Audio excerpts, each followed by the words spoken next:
Shotgun Saturday Night. This is a show that I genuinely don't know if it's on the network or not. I don't think it is.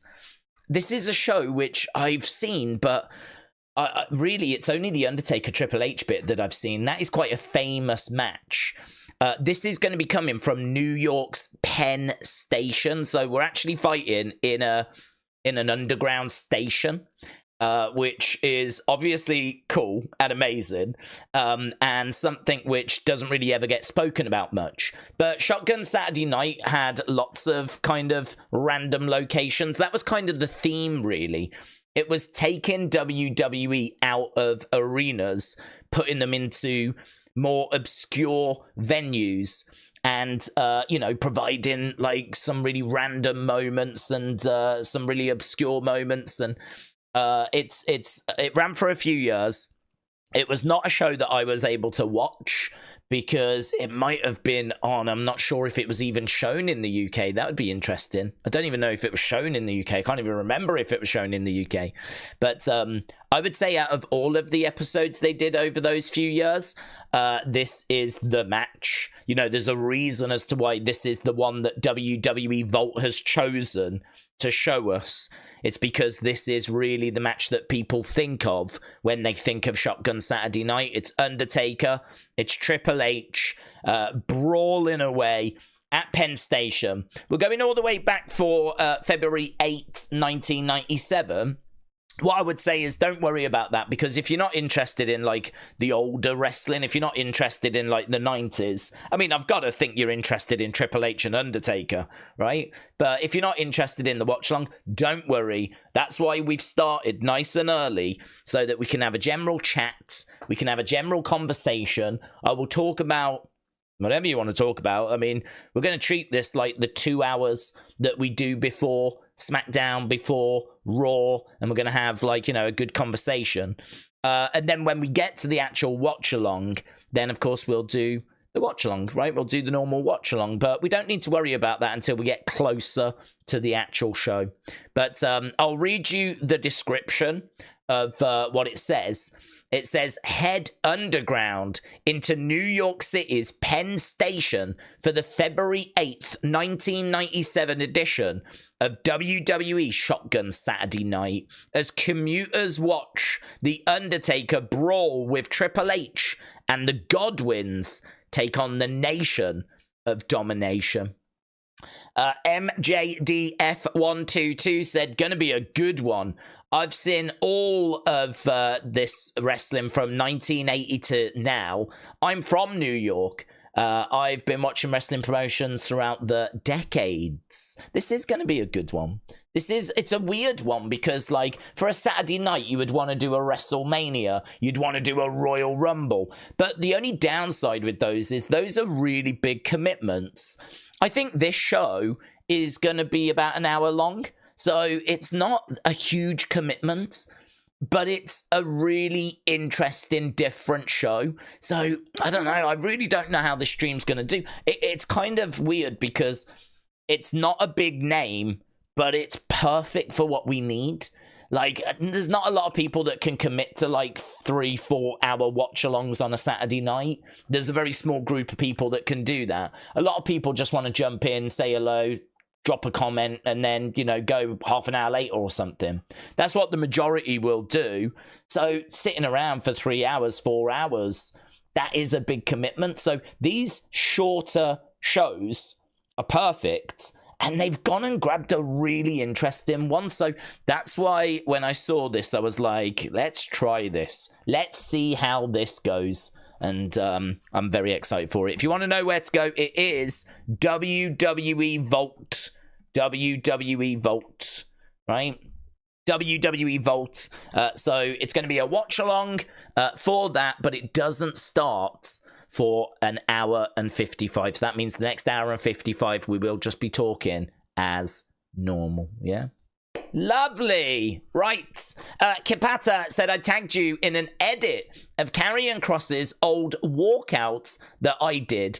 WWE needs me, says Kapata. Well, thank you, Kapata. I will try and catch up. I've literally just dropped the Unseen. You don't obviously need to go off and watch it now. I mean, it'll be there whenever you want to watch it. I think it's pretty good. It's got a really good thing in the fun folder, which I'm quite excited about. Something that I've said that I'm going to buy. So I need to have a look at that after we've done this stream. So I think the fun folder's got at least one really interesting thing in that I think you will find interesting as well. And just bits of news, really. Quite a bit of unseen footage, like after SmackDown, clips and stuff like that. So that's pretty good. Couple of top stories. It felt like a pretty good episode. It suddenly dawned on me that by the time this stream finishes, it's going to be so late. You know, I don't expect this stream to finish till midnight Eastern time, 5 a.m. UK time. And I was like, oh, I can't really do Unseen at that point. I didn't really think about it. And then it just dawned on me, like, you really do need to get it done before you do this stream. So that's just what I've been doing for the past couple of hours, getting it all compiled, getting it recorded, getting it uploaded, trying to get it shared and out there so that people know it's dropped. I still haven't put it on Facebook, actually, so I need to do that. But I've shared it on Twitter. I still need to finish timestamps and whatnot. It's not 100% done. I've just managed to get it out, basically. So, yeah, it's out there. Melissa said, it's funny that AEW is also showing now. It seems that a livid Anna Jay is set to prove people like you wrong. She is going to be fighting Mariah for the world title soon. Well, she can't prove me wrong, so good luck to her with that. She can't prove me wrong when my comment is that she was too green for the main roster when I was watching her back last year. She can't change that. I mean, what she can do is put the work in and improve and show that she belongs now. But I've got no doubt that she is putting the work in. I've got no doubt that she is probably much better than when I saw her. At no point have I ever said that she's a complete lost cause. At no point have I ever said that she'll never make it.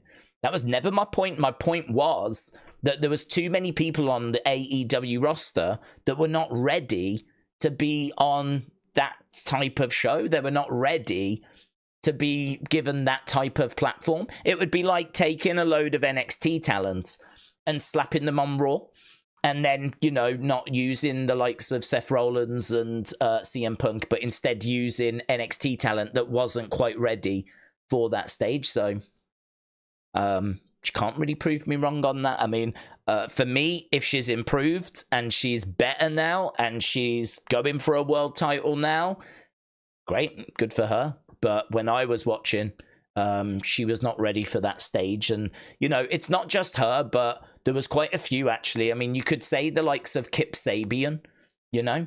You could go down quite a healthy list. I'm sure you've got your own list of people that they just weren't ready. They weren't able to thrive, shine on under those lights, you know. You'd have people like the Bucks and Kenny Omega, and then all of a sudden you're watching Penelope Ford, you're watching Anna Jay, you're watching I don't know, Sky Blue at the start was, you could see some promise there, but she needed to be in like a developmental. I don't know why AEW don't have a developmental. I think they had the Nightmare Factory, but like that's not really developmental. That's just a wrestling school that I don't really know they had like an official arrangement with, and now that might have even gone because they're working with WWE ID, aren't they? So yeah, AEW, its issues have been well documented. I don't watch it anymore. I don't know what they're up to. I don't know who's being pushed, who's being used, who should be pushed, who should be used. I'm out. I checked out earlier this year, so and it seems like others did as well, doesn't it? I mean, that number on Wednesday was not brilliant.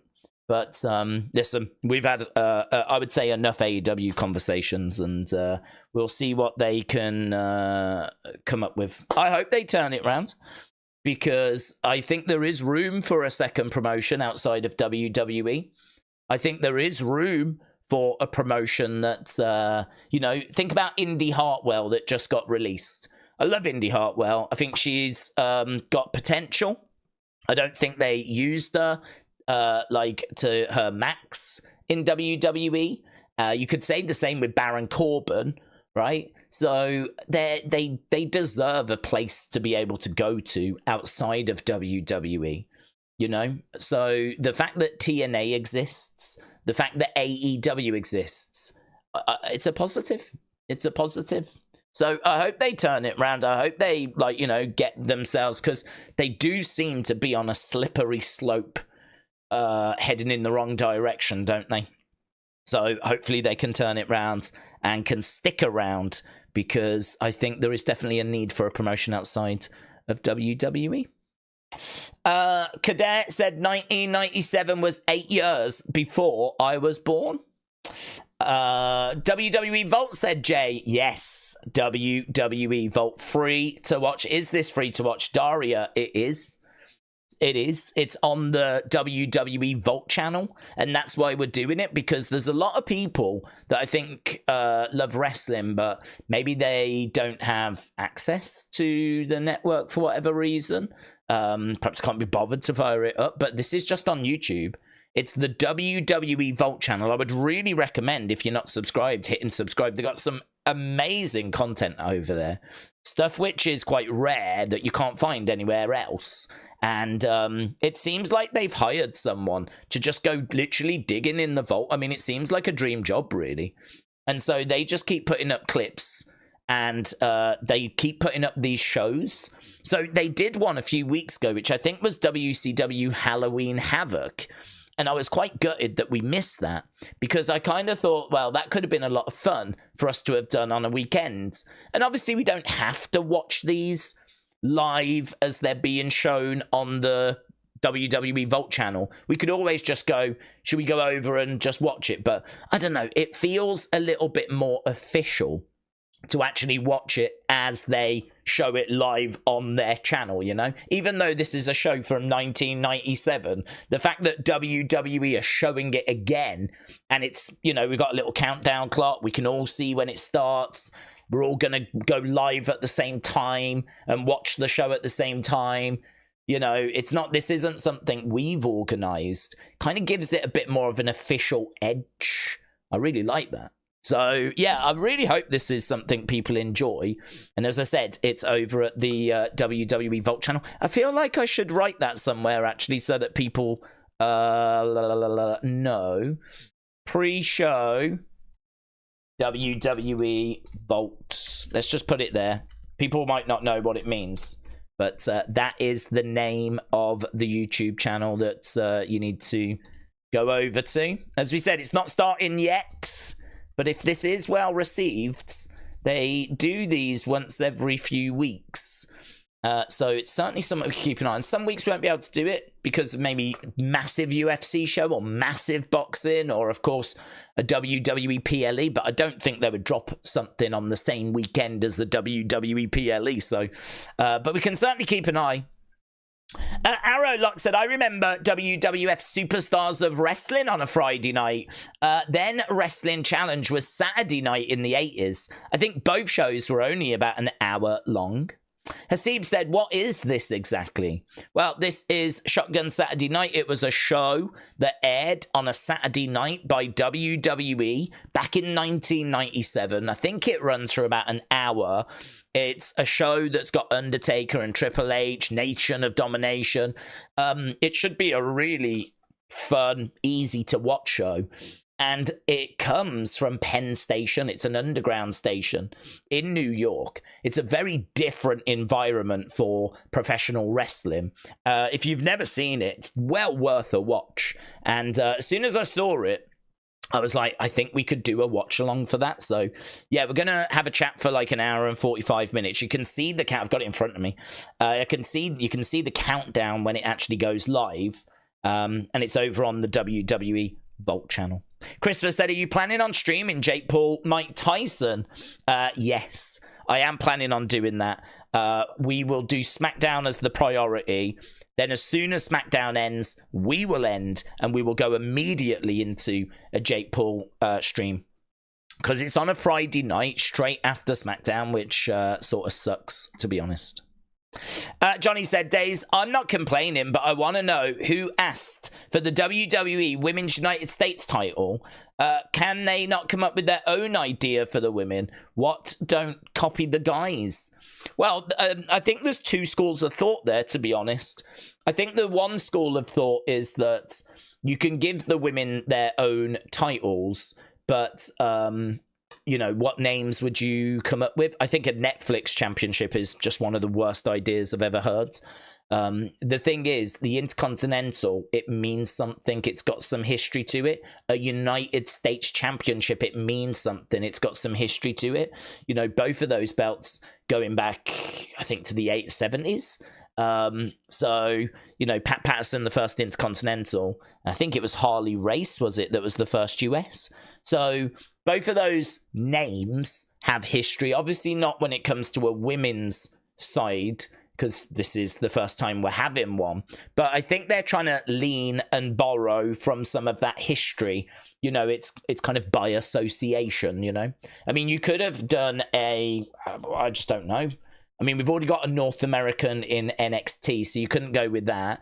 Something like an internet one is a bit Zack Ryder, so you can't really go with that. I don't know. I mean, this is where it's like, could you sit down and come up with something? But then if you did, would that be well received? Because honestly, I heard the idea for a Netflix championship and I threw up in my mouth, because the idea of naming a prestigious championship after some streaming platform, you know, I mean, and we won't stay on Netflix forever. At some point, WWE will leave them, because WWE always leaves, you know, somewhere. You know, you're not always tied to the same place. So, you know, when it changes, I made the comment the other day, you know, the Netflix championship, if we go to Disney Plus in 20 years' time, does that then have to become the Disney Plus championship? Would you want a Disney Plus championship? You know, would you want an Apple Plus championship? Would you want a HBO Max championship? Like, I really hate the idea of naming it after the streaming platform that we're on, you know? So for me, I look at the fact they've called it the Intercontinental, the United States. It doesn't bother me, because I think they're trying to lean on the history. They're trying to borrow from the history that was created from the men's side of things. And I can sort of see why they've done it. There is criticism of not... I would say more people are probably on board than not, but there is criticism that they did go with that and it wasn't a more original name. But it's not something that bothers me, to be honest. I think, like, if people can come up with some alternatives that are better, then, yeah, cool. But there's a lot of alternatives out there that are way, way worse. The other criticism is the fact that it is... revealed backstage and it wasn't revealed in the ring. I saw that as well. A lot of people saying, why was it not in the ring? Why didn't they make a bigger deal out of it? And I don't really have an answer for that. I don't know if maybe they've shown a few belts off recently and they've come to realize that the lighting does not help the look of the belts, because every time we've tried to get screenshots or we've tried to show what the belts look like, you end up kind of waiting for the official pictures to come out, because the ones in the ring with the lights on them, it actually doesn't show them off to their best light. It doesn't show the belts off to the best of the belts kind of, you know, presentation. The light kind of reflects off it and it looks a bit... It's hard to get that first impression, but that first impression is really important. So... I wonder if they've looked at it and gone, it's probably better if we do it backstage. The lighting is not as harsh and we can actually show the belt off better. That's just a theory that I've got. I don't know that that is true. It's only a theory, but I could understand it if that was their thinking, that, you know, the lights was a bit too harsh on it.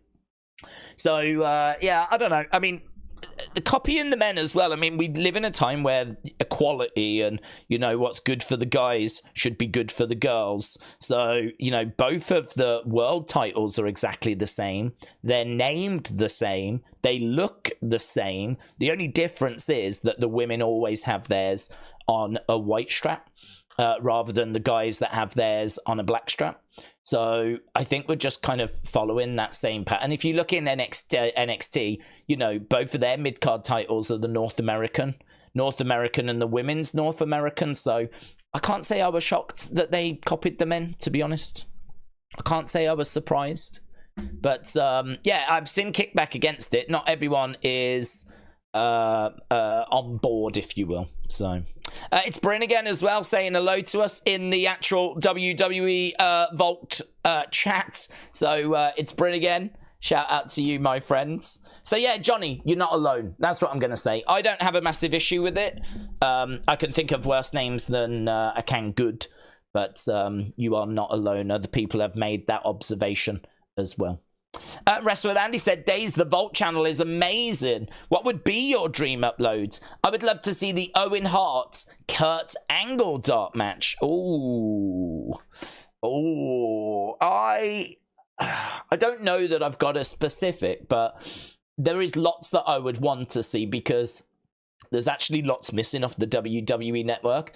If you go back to like certain periods, for example, I think Primetime Wrestling, I've gone back to 1992. I think there's like 5 episodes. So there's loads of that missing. I don't think there is any Shotgun Saturday Night. I'm not sure there's any of that on there. There's loads. I mean, honestly, there's loads. The Showdown at Shea Stadium is the one that I'm probably going to give you the answer for. Showdown at Shea Stadium. So I'm obviously really interested in the history of WWE. And WWE used to do a big show at least once a month at Madison Square Garden. And that was kind of their pay-per-view card, if you will. Like everything sort of built to that. So their Madison Square Garden cards were absolutely huge. So those were the pay-per-views really of back in the day. I don't know how many of those are on there. There's not loads from the 60s. So I'd love to see some of those. But when we actually get into the late 70s, mid-70s, late 70s, early 80s, we do start getting some shows that could legitimately be seen as like premium live events. They're called Showdown at Shea. And this is where we are in a stadium. We put a ring. It's in a I think Shea was it a baseball stadium? You know, there's images of a ring. The crowd are quite far away, actually. But this is where we're doing like Bruno Sammartino against Larry Zbyszko. This is where we're doing Hulk Hogan against Andre the Giant. Years and years and years before we did it at WrestleMania 3. WrestleMania 3 is what, 1987? 1987. I think they meet at Shea like 7 years before that. And it was when Andre was face and Hogan was heel. And I don't think there's any of those. I think there are matches. If you go to the network, you'll be able to find matches. But I would love to see the whole event. I would love to see the Showdown at Shea shows. So I'd love for those to kind of, you know, to do a watch along for those would be amazing for me. I don't think we'd get many people joining us, but they'd be amazing for me. So bits like that, but really anything as well where they have done stuff away from, you know, your Raws, your SmackDowns, your normal weekly shows. I'm thinking like the full broadcast. I don't think it's on the network, but the full broadcast of when Lex Luger slammed Yokozuna on the USS Intrepids, and like we had all the football stars trying and all the wrestlers trying. Like that is one of the most iconic WWF moments ever in my mind. The fact we were on a warship and we did that body slam challenge where could anyone slam Yokozuna? And of course, Lex Luger comes down and he does. And then that sets us up for SummerSlam. You know, to be able to sit and watch that whole presentation, not just matches or clips or highlights, but the kind of whole presentation, the whole recording, that would be pretty cool. Showdown at Shea would be pretty cool. Just stuff like that, you know. They uploaded a dark match the other day, which was it was Bret Hart, wasn't it? Bret Hart in a cage match against Hakushi. Yeah, it's actually uploaded yesterday, and they've gone with Unseen as well, the cheeky buggers.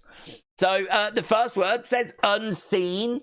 Bret Hart and Hakushi clash in a steel cage dark match. So they are digging into dark matches. I tell you what else they do as well, which is quite fun. The story of The Undertaker, 1990 to 1992. So it's just all like a compilation of his key moments from those 2 years. The story of the Legend Killer, Randy Orton, 03 to 06. That runs for just over 3 hours. The Undertaker one runs for just about 2 hours 20. And yeah, we've got dark match on there. Obviously, we had Yokozuna before he was Yokozuna. They've got Bobby Heenan, Gorilla Monsoon behind the scenes little video that's been viewed 32,000 times. It's an amazing channel. It really is. They got full matches on here as well. In fact, this is probably where I would go. We've been talking a lot about the members, doing watch-alongs for the members, and we kind of agreed that maybe full matches would be the best thing to do because it doesn't take like a massive commitment. And actually, I'm just looking at the Vault channel now, and they've got like full matches on here that have been... There's one... Undertaker versus Jericho versus Big Show, Survivor Series 2009, 15-minute match, uploaded 12 hours ago. Shield against the New Day, Survivor Series 2017, uploaded yesterday. Team Morrison versus Team Miz from 2009, 21 minutes long, uploaded yesterday. Full matches on here that you can... War Games... From 1989, 25 minutes long, uploaded 4 days ago. Undertaker versus Triple H, Superstar Showdown or Super Showdown from 2018. That was uploaded last week. Undertaker versus Heidenreich, the casket match from the Rumble. That's full match uploaded. I mean, I know I'm just sitting here just swooning about this, but... So much great stuff on this YouTube account. It really is so good. Nathan said they played a clip of WCW Fall Brawl 93 in the ring with a young Sting before his crow gimmick. Road Warriors Vader had a smile on my face. I loved WCW back then. Personally, I'm excited for women's mid-card titles, said Dr. Luchalala, but that'll take a lot of contenders from the women's tag titles. I think the roster is big enough, to be honest. I think it's big enough, and I think it can support mid-card and tag team now. I think when they first launched the tag belts, I'm not sure there was enough women around to support tag belts, 2 world champs, and 2 mid-cards. You could have done it, but with injuries and stuff like that, we might have been a touch light. We have been through periods where it was kind of like 6 women, 7 women on one show, 6, 7 women on the other, you know? So I feel like the rosters are a little bit bigger now. There's a few more women around, and we can definitely accommodate them now, so... Yeah, I don't think that I've not seen anyone down on women's mid-card titles. It's just the naming, the execution, presentation. Those are the bits I've seen some grumbles about. Right, John's Gaming said, are you going to stream Saturday night's main event? Hello, John's Gaming Corner. Hope you're well. Yes, I will. And I'm not sure how I'm going to watch it yet because they haven't actually announced how we can watch it in the UK. But I'll always find a way. You know, even if I have to go through illegal watch wrestling type websites, then so be it. I mean, if I have to get a VPN and, you know, subscribe to Peacock, then so be it. I mean, I will find a way. But hopefully it's going to be a lot easier than that here in the UK. Hopefully we can find a way of getting to it. But yes, that's in December. I'm very much looking forward to it. Arrowlock said, probably the funniest thing I've ever watched in wrestling was Triple H's The Croc character mocking The Rock. AB Jobson, shout out to you. Dad Stuff said, do we think we're working towards Zarya against Jordan Grace in NXT? If so, how crazy would it be if Grace turned heel on a show that's not even hers? Well, to be honest, if she did take heel in that feud, that wouldn't mean she's heel in TNA, because I think most TNA fans would be siding with Jordan Grace. You know, she might be getting upset with Zarya, but it's sort of one of those where you can understand why she's upset, because Zarya speared her and they were on the same team. Jordan has not taken it well, and so now there's messages being exchanged. But she could be off with Zarya and frustrated with NXT and then go back to TNA and be absolutely loved. So, because, you know, we're not all one family, are we? I mean, you got NXT fans, you got TNA fans, we're working together, it's a good relationship. But I don't think because she turns heel on NXT, she has to be heel on TNA. Are we building to a feud? I would say almost certainly. Clearly, you know, that spot happened for a reason. These messages are being exchanged for a reason. We're clearly working towards something. So, yes, I would say almost certainly, Dad Stuff. Almost certainly. AB Jobson, shout out to you, my friends. Let's go down. I'm trying to get to as many people as possible. Melissa said, what are your thoughts in maybe NXT going to a mall in the US to have a WCW-themed episode for the 30th anniversary? That would be interesting. I don't mind doing it. I don't think it's something we have to do. I don't mind doing it, though, at all. I actually think we should go, and I've been quite vocal about us going to spaces that are not just normal arenas. I am really tired of going to what feels like the same arena every single week for WWE shows. I like to... the problem is a lot of arenas, or all arenas now, are pretty much built exactly the same. There's nothing really different or interesting about them, apart from maybe like the screens above, which we don't even get to see when the hard cam's on the ring, right? I mean, each arena just feels like every other arena. So, but you can tell a difference, obviously, with NXT if it's in their performance center, or if it's in San Jose, or, you know, if it goes like somewhere different, you can tell a difference. Certainly if we would go to a shopping mall, that would be very interesting. Whether we could do it, I mean, there are promotions that do shows in shopping malls. I think GCW might have come from Mall of America. I seem to remember seeing that one of those shows, a GCW or a CZW, I think it was GCW, did it recently. So it's more than possible. It's more than possible. Whether they would do it, I don't know. I mean, it's one of those, it's a 30th anniversary. It would be a good thing to honor. It'd be a good thing to do. I don't know how much WWE see that as an essential, oh, we need to mark this, you know? It's just one of those, yeah, we could do it type situations, and I'd be totally down for doing it. I love seeing wrestling being done in kind of different locations. That's why I'm really excited for watching this again.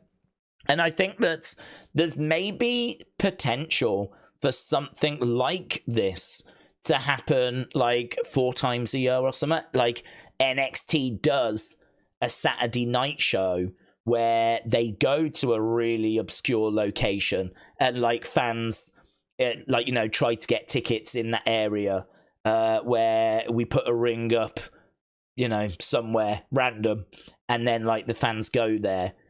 We could do, I mean, the problem is though, there's going to be a cost to that, of course, organizing that, security for that, like renting these locations. And to be honest, I don't know what the NXT budget is like. NXT's budget goes on the wrestlers, goes on producing that TV show. And then of course, if they need arenas for bigger shows, then so be it. The cost of like doing something like this, I don't know.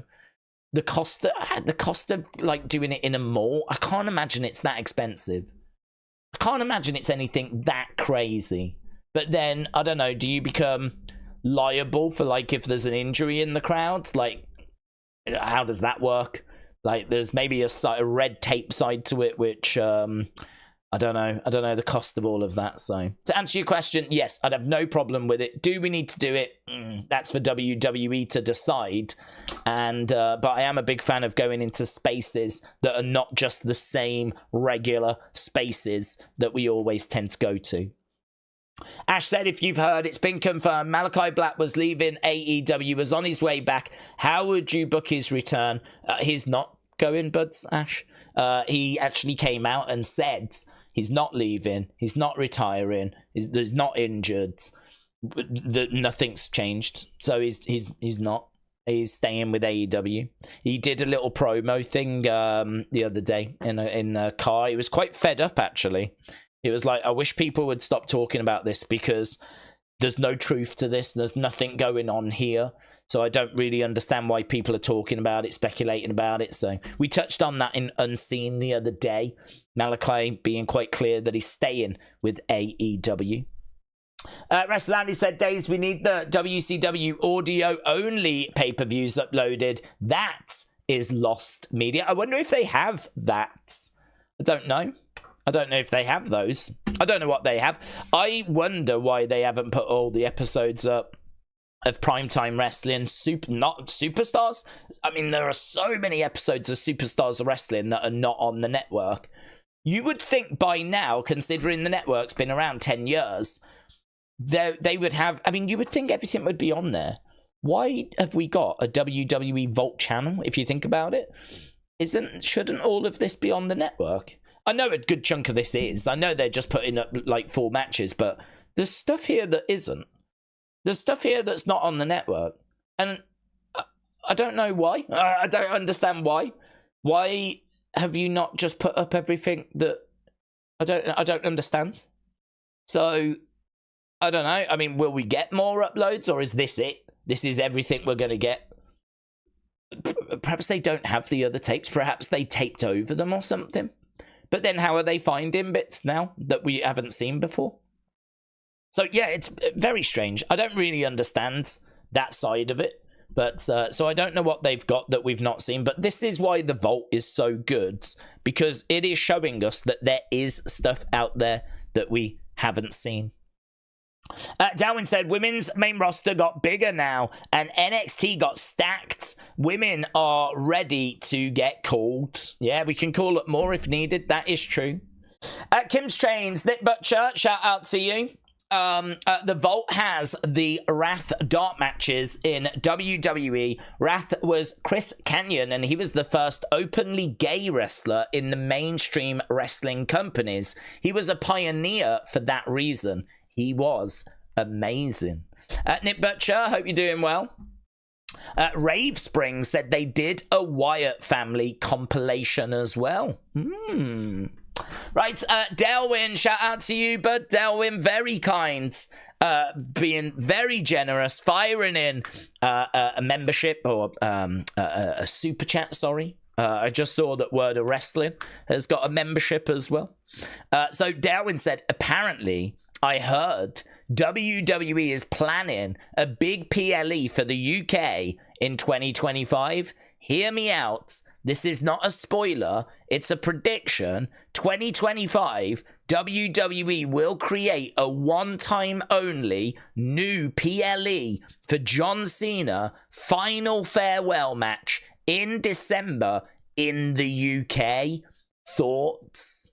Well, Cena did once say that he wanted his last match to be in the UK, which was a real surprise.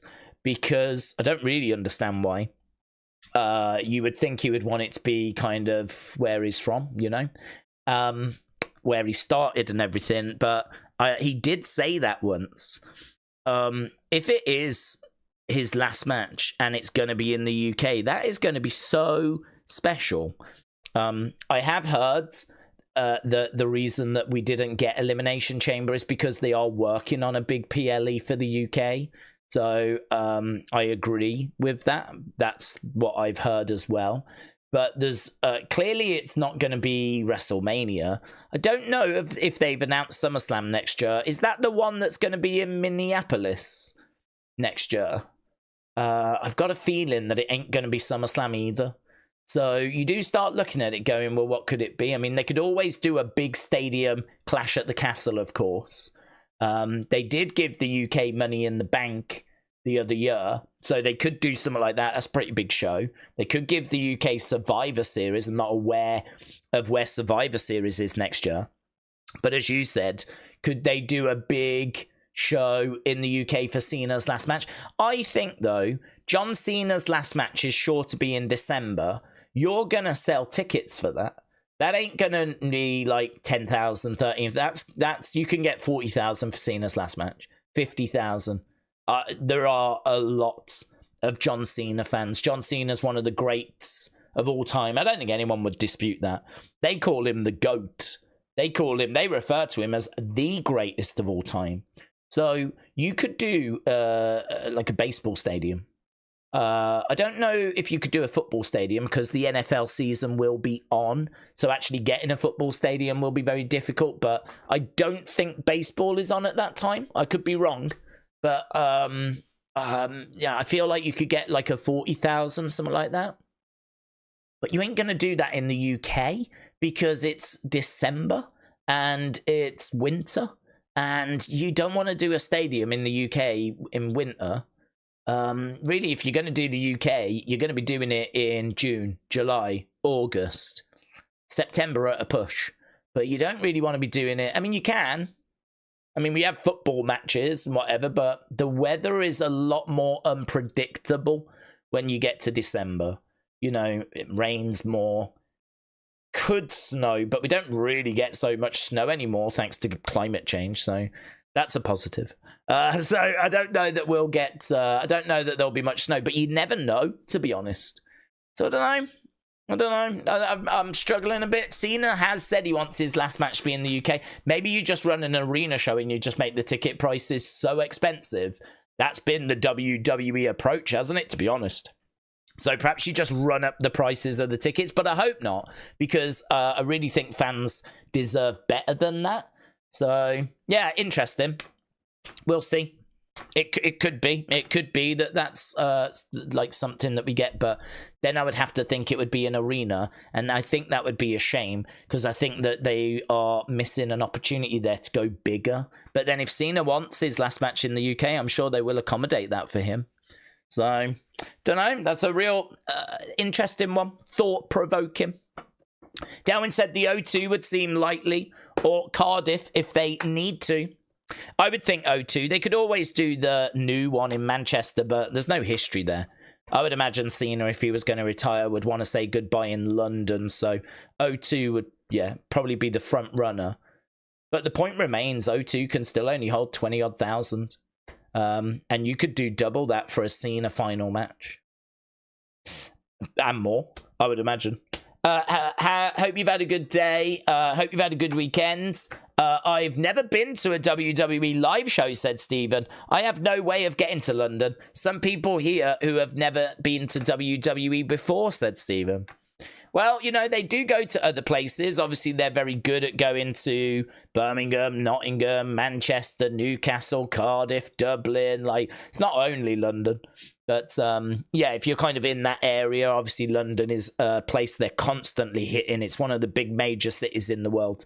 So, but they're pretty good at getting around, in all fairness. So, yeah, if you ever get a chance, I would say do it. It's always good to have that kind of live show experience. And, you know, it's a different vibe, really. Live shows are a bit more relaxed. You still get the action, of course. There's no commentary. That does feel a bit weird. But you can get a few more quirky moments. Lots more interaction with the crowds. Because really, that's what they're there for, isn't it? They're there to entertain the fans. So there's a hell of a lot more kind of, you know, playing with the crowd, talking with the crowds, fun moments with involving referees get involved a lot more, because they just use, you know, Samantha would have been involved a lot more, whoever the ring announcer is, and they're just, you know, constantly trying to find ways of entertaining that live audience. So it's got a bit of a different feel to a Raw or a SmackDown, to be honest, where we're focused more on the storylines and progressing those. House shows, not so much. Let's go down. Where are we? Kian said, Daze, hope you're doing well. I am, thank you. I hope SmackDown, I enjoyed SmackDown. Can't wait for Survivor Series. Hope things are well with the family, and I'm looking forward to tonight's stream. Well, we're doing it. We're living it. And, yeah, conversation flowing as it normally does. We're always live 2 hours before Raw, 2 hours before SmackDown. This is the kind of stuff we tend to talk about, chucking around current storylines, talking about wrestling in the past, going off on some obscure tangents. But no, I was really excited to do this and to kind of get stuck into something a little bit different. The alternative was to do UFC, and I love UFC, but not the biggest looking show tonight from UFC. So this kind of meant that I felt like there was a window here to do something different. Travis Pancoast, shout out to you, said hello everyone from Wrestling Daze. So Travis, shout out to you. There's 23 people waiting over at the WWE Vault channel. We are getting closer all the time. We're just over an hour away now, about an hour and 15 minutes. And then we will be going and enjoying Shotgun Saturday Night. William, hello, shout out to you. William said, Daze, Wrestling Escape Pod product idea, a community creamer. We send you samples of our love juice. You combine them into a coffee creamer bottle, and then you sell it for $999. I don't know what the benefits of that would be. If it would maybe have some like health benefits, maybe it'd be good for the skin, I'm not sure. But that's one of the most horrific comments I've ever actually read. So William, thank you for living up to your brand. Dean said, what was the most funniest thing that you've seen in wrestling? It's not even close. The most funniest thing I have ever seen in wrestling was at a WrestleMania, and it was Shane McMahon doing his quads after coming down to the ring. Was it WrestleMania 39 or 38? Recent. Before that, it would have been Titus World Slide at the Greatest Royal Rumble, but Shane McMahon doing his quads in the ring, Miz looking lost because he didn't know what to do. Then you can see them on the outside telling Snoop, punch the Miz, punch the Miz. The cameraman's got the camera and he's like, punch the Miz, punch the Miz. So he goes over, he punches the Miz. You know, in that moment, the Miz doesn't quite know what's happening as well, because he's meant to be in a match with Shane, and Shane has tore his quads. So Shane's down. Shane's deaded. So the Miz is like, what are we doing? Oh my God, it's WrestleMania. Then all of a sudden he's being punched in the face by Snoop Dogg. I mean, imagine what's going through the Miz's mind here. He's been punched in the face by Snoop Dogg. He's gone down. He's like, oh, what is going on, man? What is happening? How are we going to save this? And then you can see Jessica Carr say to Snoop, rock bottom, because she's getting it from the back. The backer tell Snoop to do the rock bottom. And then Snoop does, and it's amazing. I mean, it's one of the worst rock bottoms ever. But you're watching something that is completely botched, not meant to be happening. They're having to ad-lib their flipping asses off, right? They're having to just literally roll with the punches in Miz's case.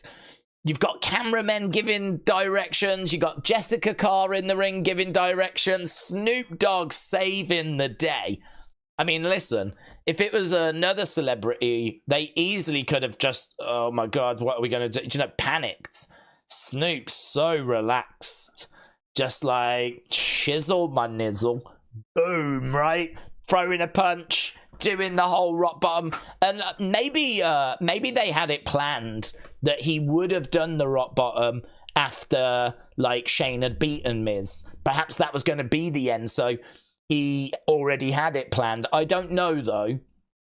So I don't know if it was something that was planned and they just skipped to it quickly, or if they just literally told him to do a rock bottom and he had to do it out of nowhere. But even so, it was so amazing. It's amazing.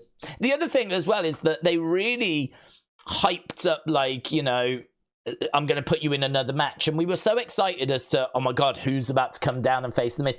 And then it's flipping Shane McMahon. And Shane has got a bit of a bad rep. I think people feel sorry for him now because of the Vince documentary. But, you know, there'd been a disastrous Royal Rumble that he'd been booking. And all of that news came out.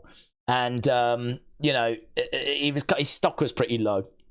So for him to be the person to come out at that point, there was lots of groans of like, really? It's lovely seeing Shane, but, oh, really?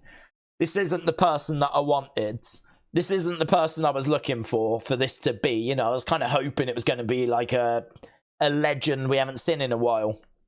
And like, so Shane comes down and you're like, oh man. So then for him to do his quads, obviously we never wanted that. But all of a sudden, for him to go down and his quads to be done, and then for us to be like, oh my God, what's happening? It's botched basically. And oh God, it's my favorite. It's that I can't think. I've seen so many moments, of course. I'm sure you lot have as well. I'm sure there's so many great moments we can talk about, funny moments. But I cannot put anything above that. It's the carnage, the unpredictability, the botch element, the fact it was WrestleMania, the fact that like Snoop's involved, and like you've got wrestlers, you've got celebrities. Oh God, I love it. I just love it. It's my favorite. It's better than Titus World Slide for me.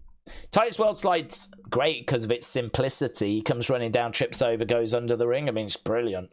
But I take the Shane one over Titus World Slide. Titus World Slide, I think, would be my number 2. I think it would be my number 2. But there's loads of like, there was loads of DX. I did a series actually on the channel, which were called LOL videos, where I just went back and I looked specifically at funny moments in WWF history, WWE, WWF history. I so loved that video series. It's honestly some of the videos I'm most proud of on the channel, and they just didn't get viewed. Like, they would get about 1,000 views. That was it. And I was really I mean, maybe I should have stuck with them. Maybe like I did about 20, and you know, maybe I should have stuck with them till I uploaded 100. Perhaps if I'd have uploaded 200, people would have caught onto them. They would have been more enjoyed, and you know, maybe they would have got somewhere. I don't know, but I was disappointed that they weren't better received. And to be honest, the death of that series is kind of what then resulted in the rise of Unseen, because it was about this time last year I was working on those videos, and then throughout December I was uploading those videos. Those videos didn't get the response I was hoping for. I then realized, you know, they take a while to make, so for them to then not do that well, it's not what I was looking for. And then I did a video which was Kevin Owens bumping into CM Punk backstage, and it was not shown in America, but it was shown in the UK. And so I put it out unseen. Here's the thing you didn't see in America, and it did amazing. And so, you know, then I was like, oh, there's definitely something to this stuff that's not been on the shows, that's kind of unseen. There's something to this. And of course, you can find lots of stuff that's not been on the shows. It's called social media. So that's kind of how it evolved. That's kind of how we've ended up where we've ended up. And now, you know, we've been doing Unseen for quite a while. I think it's pretty well received. But yeah, I did love those LOL videos. And there's a few good examples of like funny moments there. But my favorite will always be the Shane one. Yeah, so good. Spartan said, did you see the Keyshawn Davis fight yesterday? He got a KO win. Does he fight Javonte Davis now, or someone else? Who will he fight? Also, Boots Ennis fighting today. No, I didn't, to be honest, buds. It's only like the real top end fights that I tend to engage with, because we've got, I don't know that we've got a community of like die-hard boxing fans, but you know, if it's a Tyson Fury, if it's an Anthony Joshua, if it's a Canelo, if it's a Javonte Davis, if it's a Ryan Garcia, yeah, Devin Haney, people along those lines, then people will be engaged. But I think if you start going down a few levels from that point, then I don't know. So, no, I didn't, is my answer. Will they go on to fight Javonte Davis? Didn't Davis call him out? Javonte Davis wants the fight. So, because that was one that I was keeping an eye on, but, I mean, that will obviously be next year now. Anything we get there. So, I don't think the boxing schedule is that crowded for the end of the year, to be honest. We should have... we got Tyson Fury just before Christmas. We've got Jake Paul next week. Outside of that, I don't think there is anything. I was having a little look at Misfits because I think they've got a pretty stacked card coming up. And Bobby Lashley is rumoured to be doing something with Misfits, but I haven't seen an official announcement there yet. So that was something I was keeping an eye on. So I don't know what's happening with that, but I wouldn't be shocked if Bobby Lashley gets announced for Misfits boxing. So we'll have to wait and see. I genuinely don't know. I mean, I think it's a fight that Javonte Davis has called for. And, yeah, we could end up getting it early next year. Another funny moment is when Triple H went off script. If you fly a 747 into a Grand Canyon, it's gonna look small. That was off script. That was his back and forth with Steph, wasn't it? They were, like, insulting each other. And, he was talking about his penis and her vagina. Because she said he had a small penis. And he was like, listen, if you fly a 747 into a Grand Canyon, it's gonna look small. So I agree. Really funny moment. Really fun line. Arrowlock said the Usi OG Bloodline segment was probably by far the best segment in the modern era. The crowd absolutely loves Sammy, making everyone crack. That is brilliant. That is brilliant. Melissa said if Vince was somehow still booking and wanted to expand to the hippie market, he might have revamped Bobby Roode to Bobby Dude, who could wear rainbow robes. Kian said, Daze, hope you're doing well, having a good stream. I enjoy SmackDown, and I can't wait for Survivor Series. Kian, shout out to you, my friends. Mayhem Gaming said, bring the LOL thing back. Do what you enjoy. I would love to see those. I'm new. But now that you've got a higher viewer base, you should try it again. Mayhem Gaming, thank you. They took a while to make, to be honest. They took a few days because I found the clip, watched the clip, wrote the little script, recorded it, then edited kind of the screenshots and bits of footage in, and trying to squeeze that in with other little bits, like, just meant that it took just a little bit of time. I mean, editing, I'm sure many of you have got your own channels, your own content creators. It's not a straightforward process. It's not as easy or as quick as you ever want it to be. It's always quite time consuming. I'm working on some stuff right now, actually, which I'm quite excited about, which will drop in December. They're only little shorts, but I really like them, and they are taking forever, man. They are honestly taking forever. In fact, the reason why I'm quite happy that this stream is going to be relatively short compared to like an 8 hour UFC stream is so I can do some more work on the bits I'm working on at the moment. So sadly, no room for lols at the moment. Whether they'll make a little comeback in the future, don't know, to be honest. Don't know. The thing when it comes to being a content creator, you're always pivoting, you're always moving, you're always kind of on your toes. I mean, if you look at what the channel is doing now compared to where it was, say, 5 years ago, I mean, we were doing so many figure videos 5 years ago. I think even 5 years ago, we were streaming 5 years ago, but we didn't have the community we have now. But there was no unscenes. I mean, there was no unscenes last year. So there was no kind of the way we used the second channel with reviews and opinions. There was no clips channel. We got a clips channel, which has started up a few months back as well. So, yeah, where we are now is completely different to where we were last year, 3 years ago, 5 years ago. I'm pretty sure where we'll be in 2 years' time will be completely different to where we are now, but I feel confident we'll still be streaming. Think unscenes will still be around, but who knows? And, yeah, I don't know. Just always pivoting, moving. So it's quite hard to sort of plan like too far in advance, because you never know what's going to kind of catch fire. You never know what people are going to be engaged with, what people are going to enjoy. Can you cater for something people aren't getting elsewhere? If something's like being done everywhere, you're probably not going to get much success with it. But if you can do something other people aren't doing, maybe you can stand out in the crowd. So I don't know. You never know. You never know what's going to work, what's not. We'll see. We'll see where it takes us.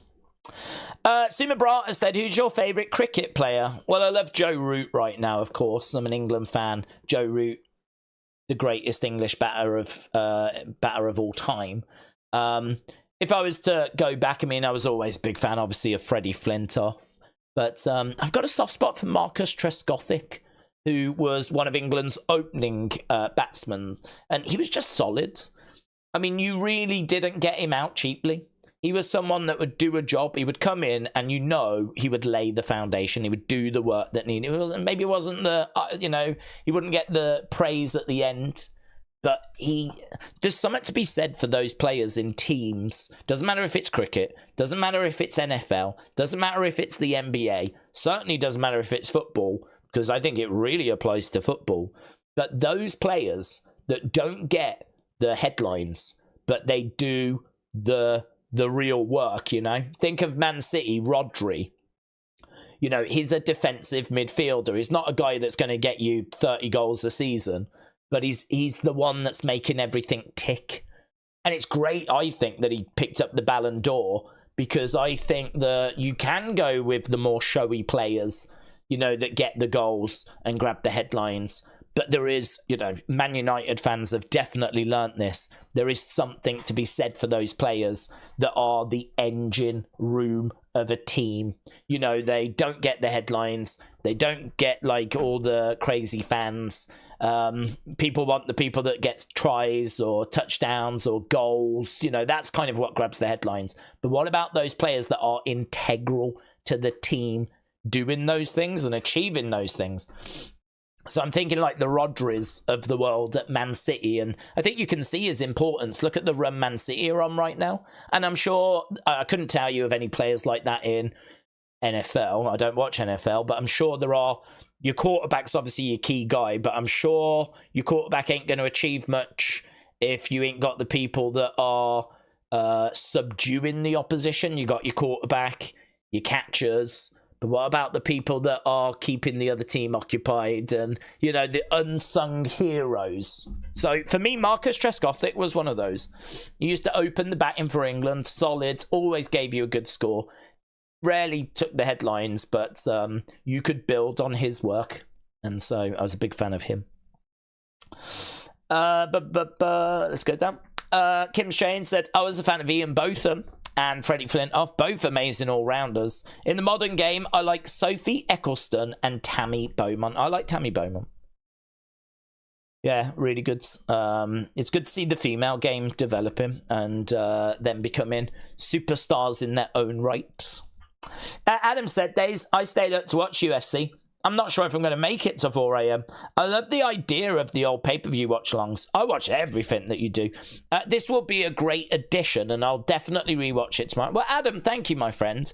I really appreciate that, and the feedback's very kind. Obviously, we're less than an hour to go until we get to this. We're actually, the countdown, 56 minutes. So if you are joining us and you're like, what the flip is this? This is a watch-along for Shotgun Saturday Night. Go to the WWE Vault channel, and you'll see that on their live tab, we've got a countdown. It's great because, as I said, it's got that little air of officiality to it. It kind of feels like, all right, we're watching an old show, but we haven't just randomly agreed to meet up and do this. WWE are showing this on one of their official channels. And so it's kind of cool. So I hope we will get more of these, but I don't know what I really don't know what I hope that they'll put on here in the future. I'd like it to be something that people are excited by. I think this one has got an air of, I don't even know what that is. And so I reckon there's a lot of people that'll be like, not bothered. You know, it's 1997. I'd rather it be something more recent, you know, Roman Reigns kind of a thing. Maybe if it was something to do with Roman recently, that would be good. So, but I don't know what that would be. I can't think. Maybe some, I don't know. You'd want something that's got a bit of time to it, like at least an hour. But what could you have that's like Roman or Bloodline? I mean, I suppose you could have a playlist, but don't know. Tricky, that. Tricky. I'm not sure what that could be. We'll have to see. We'll have to see what they come up with. So Adam, shout out to you. One of the best segments I saw was John Cena, Becky Lynch segment about the man. Rock, Becky, and King Corbin segment. They were both great segments and hilarious, says Kim Strains. Days I enjoyed SmackDown. I gave it a 9, said Amin. Please read my score. Amin, shout out to you. Nathan said, Days, how about a history of wrestling videos? There are kids coming into wrestling all the time. That could be fun, said Nathan. Yeah, well, and I'm sure I would learn some stuff as well. I love the history of wrestling, and there are kids coming in all the time. Whether those kids are engaged in the history of wrestling, I don't know. Because, you know, they love Jay and Yeetin and Roman and, you know, all that. Whether they are... I mean, when I was young, I loved kind of going, oh my God, what have I missed out on? And so you love kind of going back. But when I got into it in like 1992, 1993, you could only go back to WrestleMania 1. There wasn't really anything before that, apart from maybe some VHS tapes of like pre-WrestleMania stuff. But I don't think I ever found them when I was young as a kid. Really, it was just pay-per-views that I was finding. And a few, you know, like Coliseum home videos like WrestleFest, stuff like this. But by and large, you know, I would go to a car boot, I would find WrestleMania, I'd find SummerSlam, I'd find Survivor Series, I'd buy the VHS tapes, and then I'd go back, I'd have some crumpets, right? Genuinely, crumpets with some jam on top, right? I'd be in my room, and I'd hammer that tape for the rest of the day. That would be me done. I'd have, I don't know what I had to drink. Probably a can of Coke. I can't even remember what I used to drink as a kid, but probably a can of Coke. In fact, probably not a can of Coke. Probably fake Coke in a bottle, if I'm being honest. Or maybe a bottle of Coke that would go flat after a while. But yeah, I can't remember us having loads of cans, actually. But anyway, I'd have that. I'd have some crumpets, bit of strawberry or raspberry jam on top. Lovely. And then I'd have my VHS tape in my room with my TV. Big box of a TV thing, you know. One of those portable TVs you get in a room but are like flipping this long. Not like now that are like flipping that. But, and the screen, obviously, 480p or whatever it was back in the day. And, couldn't be happier. Just the best days. We would get up at like 5 o'clock in the morning on a Sunday, and then we would go to a car boot and try and be there for 6, because you've got to get there as soon as the cars are really arriving, because obviously all the good stuff sells. And I don't think really wrestling was selling that quickly, but my dad was obviously looking for other stuff. And so, yeah, that, you know, a car boot, I mean, I don't think you have them in America, but you really should. It's where you go to a fields, just normally just on the outskirts of the town or whatever. And all the people take their stuff, pack their car, put it in the back of the car with some, you know, decorating tables. And then they basically pull up in the fields, open their boot, get the table out, put the stuff on the table, and you've just got row after row after row after row of tables and cars and people selling their stuff, you know. They must be in America. They must be, but I've never heard of them in America. It's always garage sale. It's always flea markets and garage sales. But yeah, we have car boots, and that's where I got loads of stuff. But to be honest, all of that has probably suffered so much since eBay came along, because all those gems, you can still get gems, but now people just sell it on eBay, don't they? So all that, think of all that stuff that's on eBay.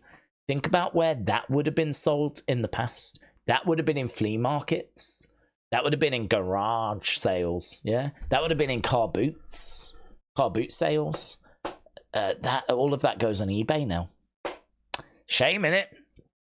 Do you know, I don't think the world's got better. I don't think the world's got better. When I think about my youth, and I think about how vibrant the town centre used to be compared to now, where the town centre's dead. And I think about going to a car boot and finding some real gems, and now everything's on eBay. But eBay's pretty cool, in all fairness. You can search and find some really good stuff. So I should respect eBay more, actually. Kim Shane said, I found an old WWF VCR. It was High Flyers, and one of the matches was the Comet Kid against the Blue Blaze. Oh, that's cool. Do you know, I got last Christmas in touch with a guy who has got all of the Coliseum home videos. So you're going back to like early 80s all the way through to the 2000s, right? He's got all the Coliseum home videos on Blu-ray discs. So you can actually, I think he quoted me a price of like super illegal, right? But he quoted me a price. I didn't buy them, so you can't get me. But he quoted me a price of like £400 for this 7-pack set. And loads of Blu-rays, loads of Blu-rays. It must have been like 20 odd Blu-rays, but on them was every WWF VHS set. And you know, last year I was like, I just can't justify that. Not when there's a good chunk of them on the network anyway. And actually, if you sit down and search the internet, you could probably find the vast majority. I actually don't know how many you wouldn't find. I never did that work. But I reckon you could find a lot on the network. And there's a lot on Daily Motion as well. So then all of a sudden you start to question, like, what am I actually getting here? How many am I getting that I can't find anyway? Plus also, I'm sure I could do something with that footage, but I don't have an idea as to what it is right now. So it's not like, oh, I've got to get that. But yeah, that was out there at Facebook. Well, you'll find it if you search for it. Yeah. So if you are tempted, but I can't say anything about it because it is super illegal and it's against copyright, and I do not promote such things. Spartan said, Daze, do you have any good tips for car boot sales? What is the best thing you found? Have you ever regretted not getting something? I would say the best thing I ever found, and I've still got it actually, it's on my shelf, but it's right at the back, so I ain't getting it.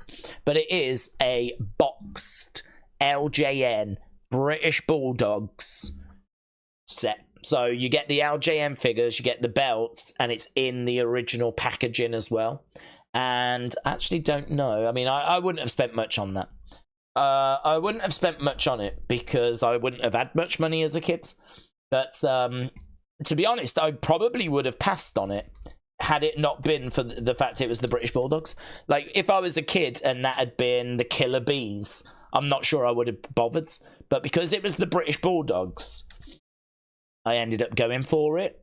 And I mean, the figures with the belts unboxed right now on eBay, there is no boxed British Bulldogs, but just the LGM figures with the belts buy now for 120.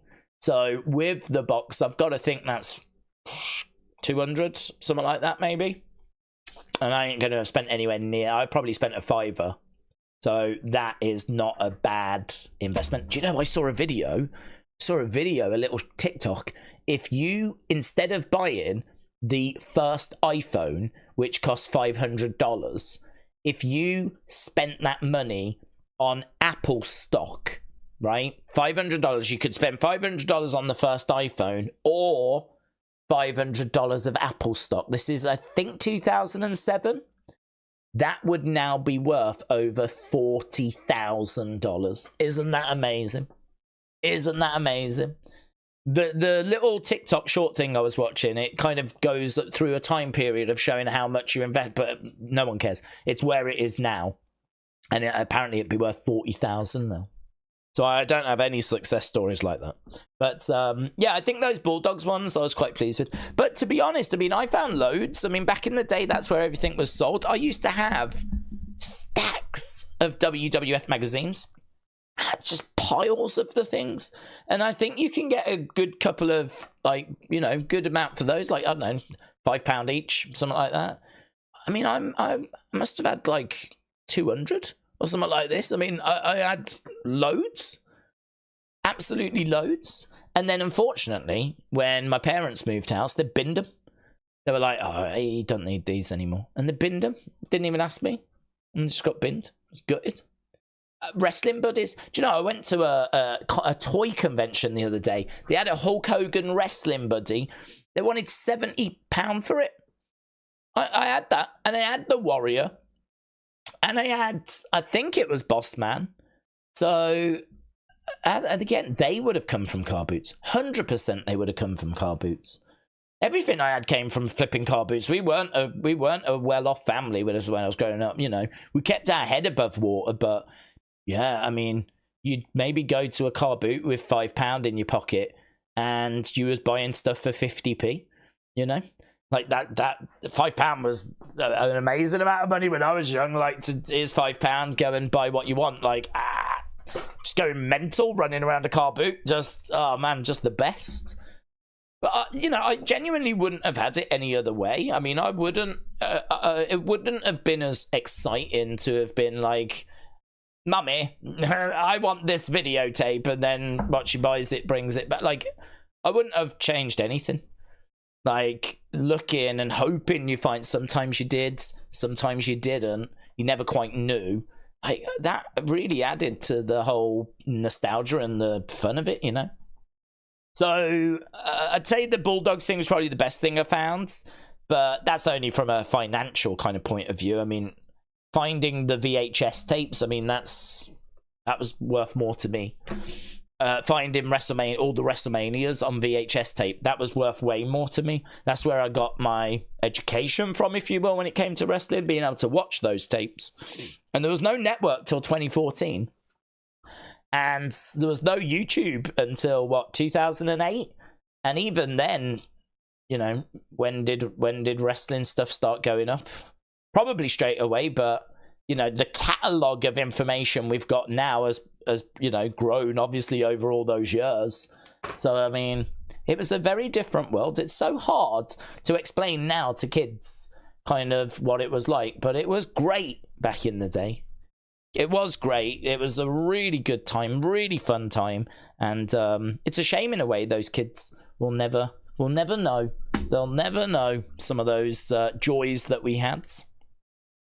Spartan said, I go to car boot sales once in a while. If I do see any wrestling stuff, I'll send some pictures. I went to a car boot and saw there was a guy that had a stall full of wrestling figures, but they were all like new, and it was like a business. And they were selling them for like £20 each. So, I mean, there was no bargains. I did end up getting a Ringside Collectibles Gunther, which was pretty random, to be able to get that here in the UK. And to only have to spend 20 on that, I thought was quite good. Because Ringside Collectibles is, you know, not UK based. In order for us to get like that, it's got to be imported. So you've got extra charges. So I was quite pleased with that.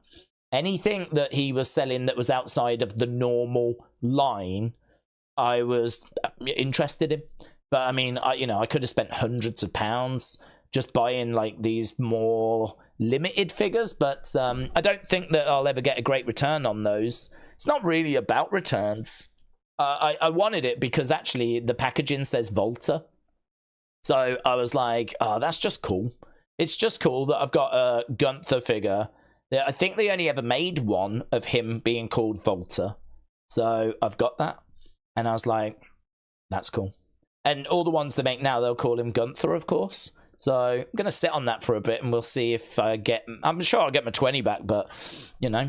Will I get 30? Oof, who knows? Actually, I need to look at that now. Oh, look at that now. Volta action figure WWE. What's that going for these days? Oh, buy it now 40 already? Oh my god, we're eating goods. Oh, we're eating goods. So, yeah, buy it now already, 40.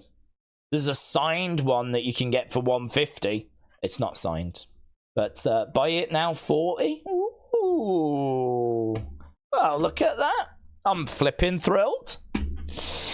I just saw someone talking about, here we go. Kim's Train said, the greatest thing I found at a car boot was a limited edition Mr. Smithers figure. I paid 50p and sold it for $1,000. Oh my god. That's amazing. That's amazing. That's amazing. I wish I had a success like that, but I really don't. I've never had anything like that, unfortunately, but no, that's amazing. I know of them. Metal Mama, hello. Hope you're doing well. Whatever happened to Dreadmare, said William. Well, they disappeared, didn't they? It's funny, isn't it? As soon as they got called out for their nonsense, they stopped. I wonder what they do now, actually. That's an interesting thought, isn't it? Because the person that ran that account is the person that's behind the It Begins Again account. And I don't actually know if It Begins Again has been putting any content out. Perhaps they just went back to doing that. I'll have a look. It Begins. Have they been putting anything out? In fact, their channel's been stripped. It's only got 16 videos on it now. Oh, that is so cheeky. That is so cheeky. So they've got rid of all their old videos on It Begins Again, because one of the things that people were saying about Dreadmare is we know the person behind it. It's the same person that does the It Begins Again channel. If you went to that channel, you could see they used to make botch videos. They used to basically do like Botchamania type videos, and you could see that they were making that kind of content, and you could see the journey of that channel. And so it must have been a case that like enough people were saying it's the dude behind It Begins Again. Like, go to the channel, you can see they've made the similar type videos, which are on there, similar type videos. But if you go back, you can see the stuff they used to make. Well, they've deleted all that older stuff now. They've deleted all that older stuff. Now it's just got flipping Wyndham is coming nonsense and all this kind of stuff. So, yeah, it's fun, isn't it? 6 months ago, I'll be back uploading wrestling content like reviews of Raw and SmackDown mixed with comedy. If I can slide in a new episode of WDS, then I will. That was 6 months ago and he hasn't done it. Liar! I flipping hate Dreadmare. And I'm pleased that it was all flipping exposed. Right, Kim Shane said, is it an old PLE or is it a show that had lower mid-card people on? I don't know who we're referring to. What are we talking about? They are showing this really late. It's like 11 p.m. in Eastern. For you guys, it's like 4 a.m. I know. Cry about it. Yeah. I know it is late. I don't really understand why it's so late. I think it's because historically this was shown late on a Saturday night, so perhaps they're trying to recreate the vibe, you know? I actually don't know what time in America it used to air, but it'd be pretty fun if it was 11. And they're recreating that, you know? But also, I don't think it's very long, all things considered. So, yeah, honestly, I'm looking forward to it. We're just over half an hour away. Maybe Dreadmare is put in. Maybe Dreadmare. What was that? Maybe Dreadmare. Where did that go? Maybe Dreadmare got married. Maybe. Perhaps Dreadmare found happiness and now is living with Bozo the Clown and Woodchuck the Juggler. I mean, that would be lovely. Maybe Dreadmare is putting out info about 3 Hour. Oh, I got tagged in that. So, do you know WrestleLamia retweeted that today, or put a post out about that today, which then meant I got tagged in it about 10 times today. About the fact that, I don't know if you've heard, that Raw and SmackDown is going to be 3 hours from January. SmackDown is only going to be 3 hours till May, and then it'll go back down to being 2 hours. And this was reported weeks ago. And now all of a sudden, it's sort of come back again this week. For some reason, it's done the rounds again. And then a load of people have got excited by the news again. So, yeah, that kind of sparked a bit of a conversation of, do we need to do a recap video on the weekend? Like, I just don't know. I don't know. But I think not, to be honest, because I really think if I do a recap video, I really think that there'll still be people that then get in touch with me and tell me about 3 hour Raws, 3 hour SmackDown. I don't think there's ever going to be a way of stopping that, because not everyone is going to hear of news at the same time, are they? So perhaps he is doing that to wind me up now. Right, let's go down. Where are we? What is your favorite fact about wrestling? Said Bishop. Favorite facts about wrestling. Favorite fact about wrestling. Well, I feel like with something like that, it's probably something that needs to be quite big. So the fact that it is one of the world's oldest sports is, I think, really interesting, and that you can actually find cave paintings of people grappling. I mean, you know, people fighting, obviously, fighting is human nature. So people grappling and trying to out-wrestle each other. The fact that that goes all the way back, you know, and there's evidence of it going all the way back to earliest mankind, means that there's been a form of wrestling really since humans have been here, making it one of the oldest sports. So I really like that. That's quite good when people are like, oh, you watch wrestling, you know, and you can kind of dig into things like that.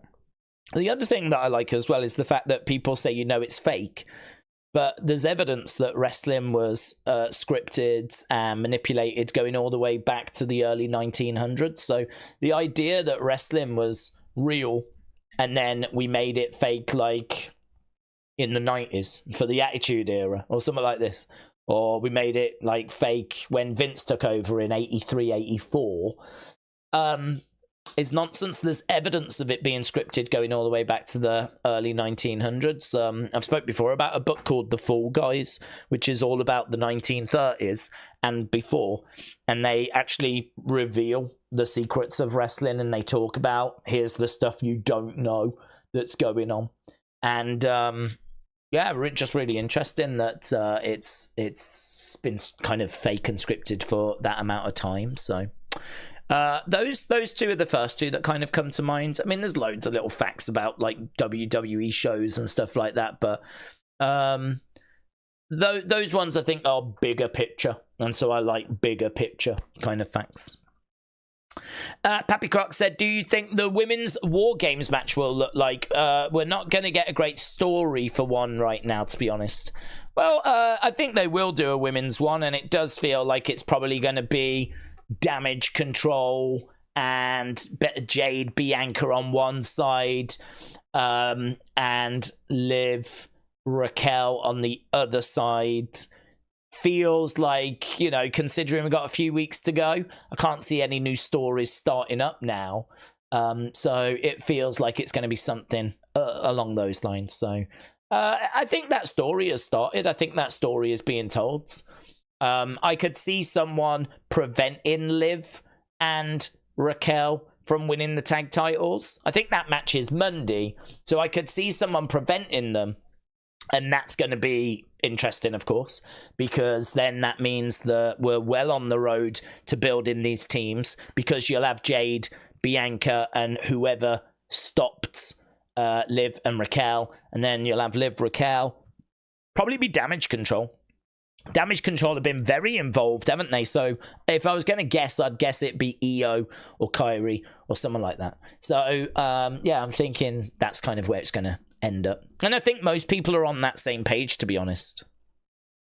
It's kind of a bummer that Raw is 2 hours now, said Tony. We get to go to a live show in December 2nd here, and it'll be a drag that it's only 2 hours.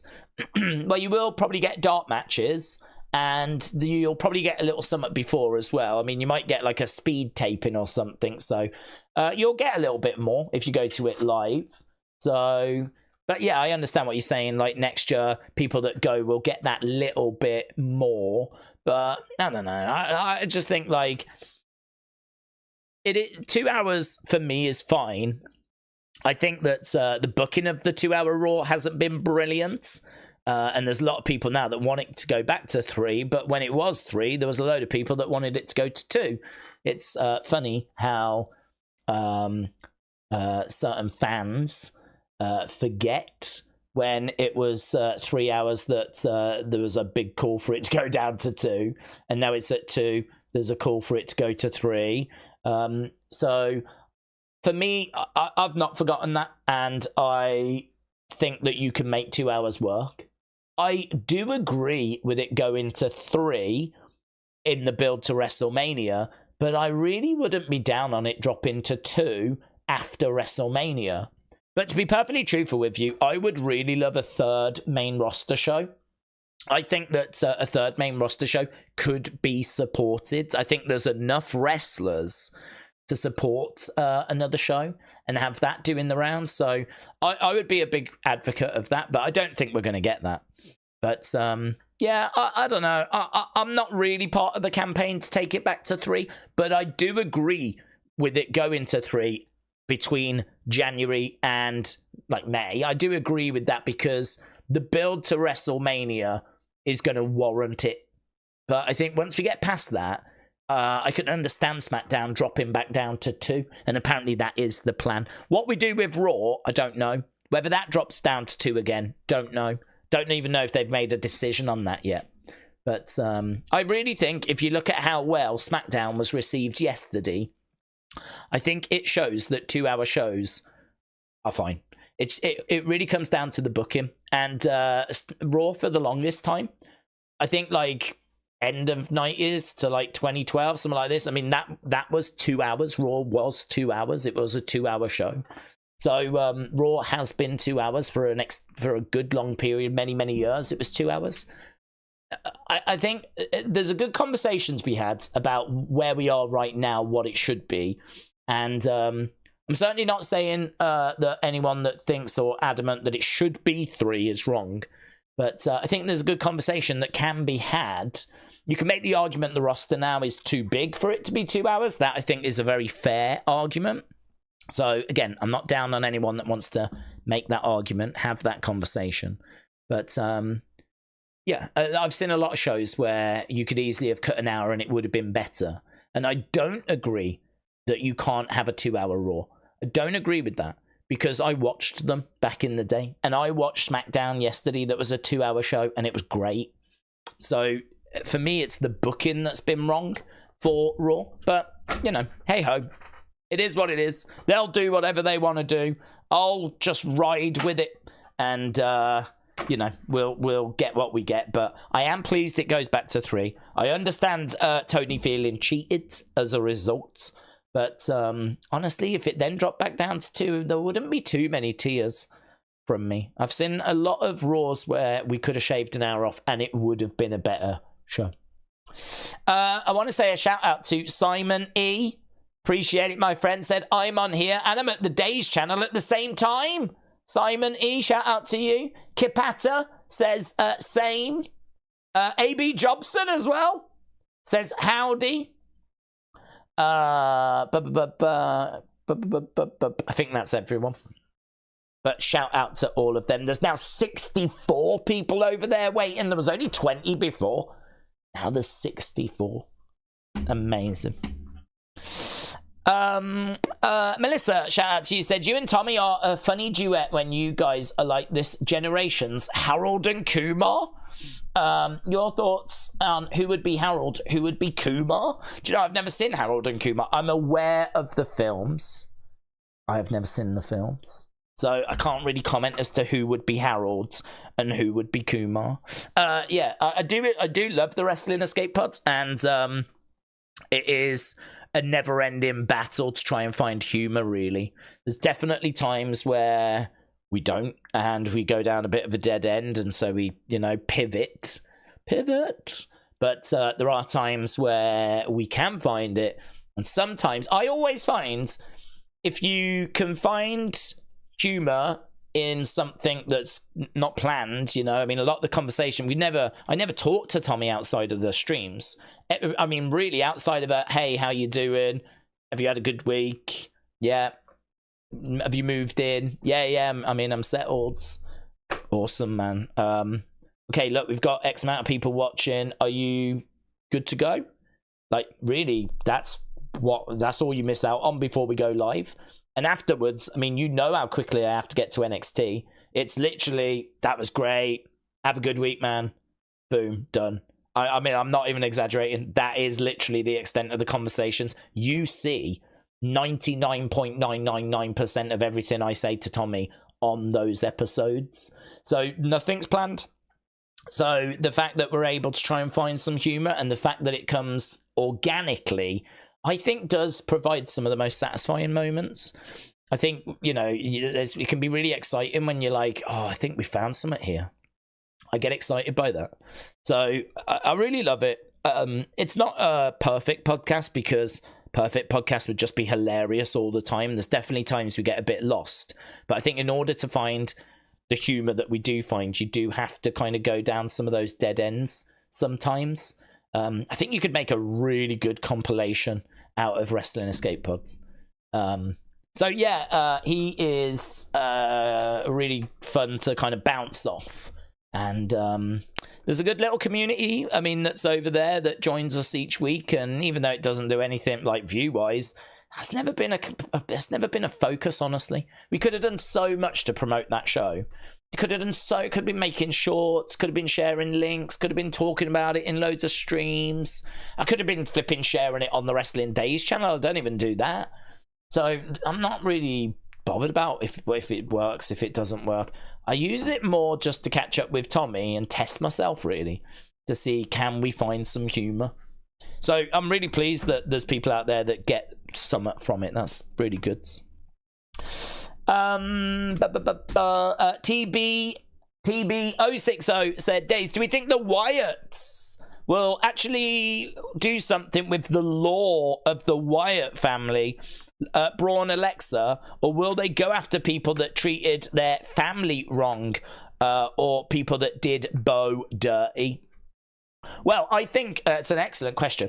I think that we are seeing that they are willing to dig into the past. The reason they've gone after The Miz is because of the way that The Miz treated the Miztourage and treated Bo. I mean, all the imagery has been about that. There's been very little conversation about R-Truth, in the way R-Truth was treated. I think that was the invitation for them to go after Miz. And what has been said by Bo was, we never wanted Final Testament. It was, we were always coming for you. It was always you. So I think Bo has had a bee in his bonnet for a long time about how he was treated by The Miz. I think that the way The Miz treated R-Truth was the invitation needed. And so here we are. I think that when we need to move on to other feuds, because I can't see them not feuding with a heel Randy. There is so much to work with there. There is so much. That is a story that needs concluding. Orton has to lose to Uncle Howdy. He has to. For everything Orton did to Bray, and the fact that Bray will never be able to get his revenge on Orton, he has to lose to Uncle Howdy.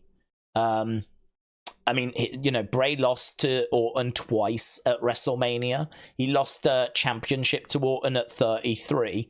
And then he, of course, lost to him at 37 because of Alexa's turn on him. And, Orton burnt the compound down.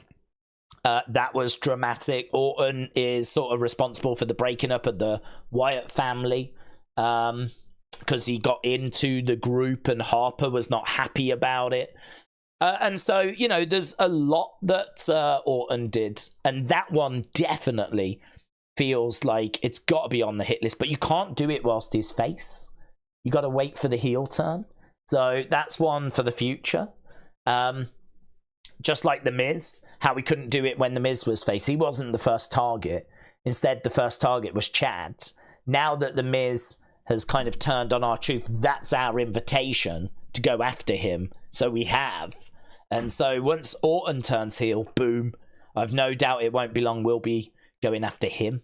So do I think they'll dig into like Wyatt family lore and all of that? I do. Yes.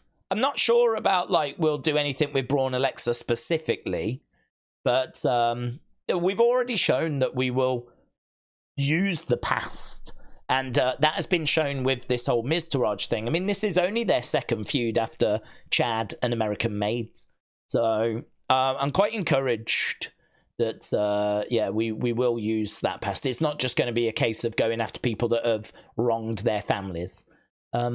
So, yeah, I'm quite excited for where it's going to go. I do think WWE still has not sorted the support for the Wyatt family in the sense of, or the Wyatt Six, in the sense of we were quite critical about the fact that the American Made were not fearful after encountering them, you know? And that really this... there was another one as well, wasn't there? Wasn't it Jay... after they debuted, he was making jokes on Raw Talk, like joking about the Wyatt Six being here and all that kind of stuff. And I remember saying, like, we need people to be selling how threatening this group is. Like, we shouldn't have Jay joking backstage with his son. We should have Jay, like, every interview should be concerned about what they've just witnessed. And the Wyatt Six really, it was the same with the Undertaker. It's only going to live and die or succeed or fail by how people react to them. And for example, we've kidnapped The Miz, but where's the updates been? Kidnapped The Miz last week. You know, he got like kidnapped on Raw Talk. Then we saw the footage of him being held hostage. But, I mean, we just don't get any updates. I haven't seen Maurice panicked, asking where he is. I haven't seen any concern from any general managers or anything like this. Like, do you know what I mean? Like, for me, you're not selling what's going on. It would be exactly the same as doing a wrestling move and then just standing up and just not selling it and just carrying on. I mean, someone's been kidnapped. Wyatt Six that's a big play by them. It's always the same, though. When it comes to kidnappings and all this kind of stuff, they're always awful at selling those because it takes such a big level of commitment. It's actually beyond what WWE can do. Like, there's too many moving parts that have to be singing from the same hymn sheet.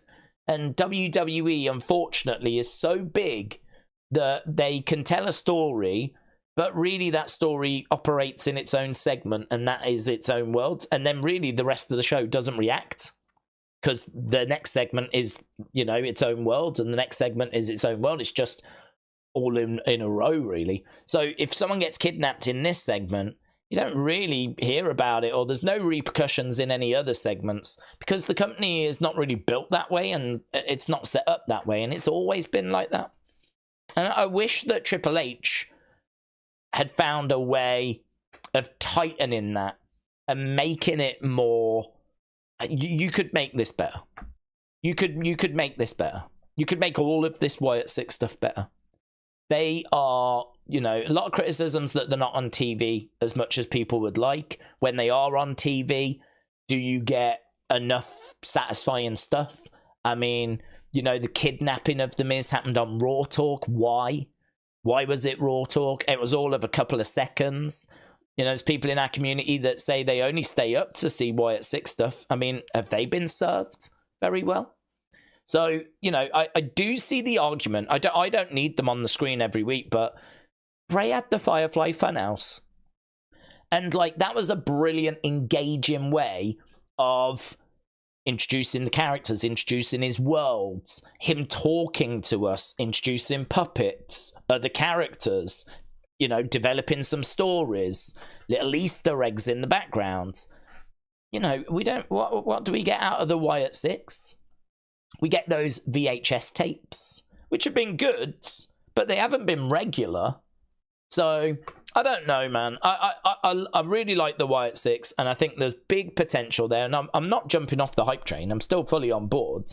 But I just think that they have arrived, and there's definitely been elements that we could have tweaked and made a bit better. And I think that there's a few frustrations that have crept in for people. I think people have got their own little frustrations.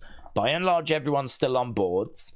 But as we head to 2025, I would definitely like to see a bit more presence, more vignettes, more promos, more character development. I'd like to understand the Nikki character and see her interacting with the other characters. Like, I would like to know more about them. I'm kind of hoping that we're just in the early stages and that we can just explain it, that we're just in the early stages. Oh, we've only just begun, you know? All of that's coming, right? And if that's it, brilliant. Oh, God, amazing. No complaints. The concern is, what if it's not? What if this is how we're going to keep presenting them, and that they are just going to be a side attraction? And it's not gonna be what we were hoping it was gonna be, you know? I don't know. We're gonna have to wait and see. There's no answer to that.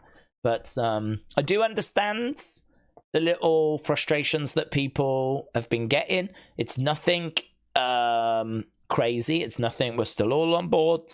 But yeah, I'm hoping to put a bow on this conversation. I'm hoping for a more well-rounded, tighter presentation, more consistent presentation, one that digs into some stories more, like you said, in 2025. WWE Vault have said, good evening, everyone. Thanks for staying up late with us for our live stream of Shotgun Saturday Night. How's everyone doing? Oh my God, they're so lovely.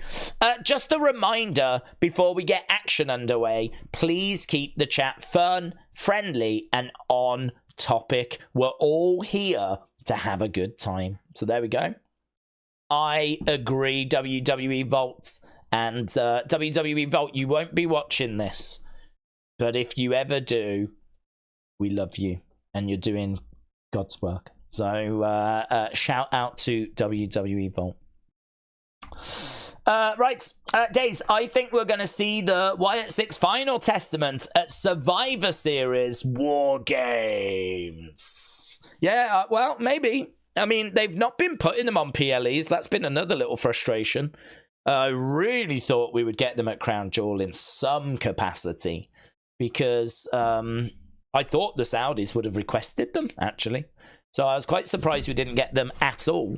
But, you know, Dalwyn, shout out to you, my friends. Felix is super excited. Can I just say, I agree with those messages. I think this should be a fun, friendly... little kind of corner of the internet that I love this. It's so good. It's our own little, oh, it's good, isn't it? It's kind of like there's only 89 people waiting. It's like they're putting this on for us. This is it's good. But right, let's try and get through some more. How long have we got? We got 11 minutes 25. I've given more thoughts than probably healthy to do so about buying a breast cancer free boob, honk van, and cruise beaches. William, shout out to you. Kim Shane said, if WWE bring in another male character, they should repackage Sami Callihan from TNA. He would be perfect for the Wyatt 6. But Days, with times altering, what are your thoughts with trans individuals winning women's world titles? It's a difficult one, isn't it? Because the thing with pro wrestling is it's scripted. So in actual fact, it's cooperation. So, you know, I'm not a believer in like people that have trans people. I don't know how you'd word it. Transitioned. That's the word I was looking for. I don't agree with them competing in female sports. Not because I want to hold those people back, but because it does appear like there are unfair advantages. If someone goes through puberty, I think it's hard to kind of undo that. Even when you go through procedures and you go on to, you know, certain things. I mean, really, it's hard to speak on because there needs to be, like, science applied to this. Like, we need to know scientifically how have they got an advantage, how much of an advantage is there when it comes to real sports. But it certainly seems like they tend to be pretty successful, you know? It certainly seems like they, I mean, for example, those two boxers, and there's question marks around them, they did both go on to win gold. So I saw a video the other day where there's actually been more reports that have come out on those two. And so, you know, it's obviously a hot topic, but we never shy away from any topic. You know, I think with these streams, I would like to think that we're all open-minded individuals that are going to come not to try and catch each other out, not to try and set traps, political traps or whatever, but we're actually just open and honest. And, you know, certainly if it's wrestling related, we'll talk about it, right? So I don't think it's unfair to say that there are concerns there. I don't think it's unfair to say that there are questions as to, do trans people have unfair advantages? And I really don't think that's unfair. I don't think if you are right-leaning or left-leaning, I don't think that's an unfair statement. At the moment, I've got my concerns with that because you don't want anyone going in with an unfair advantage. People are going to have advantages. People are born stronger. They're born faster, you know. But an unfair advantage because you went through puberty as the other sex. You know, that's definitely something that I think science needs to look at.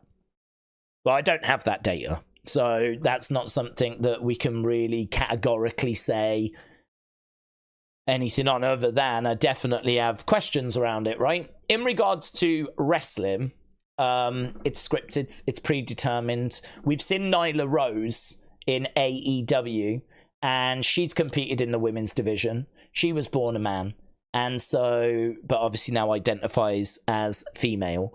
And I don't think there was too much drama there. I mean, you got comments, of course you did, but the thing with wrestling is it's cooperation in it.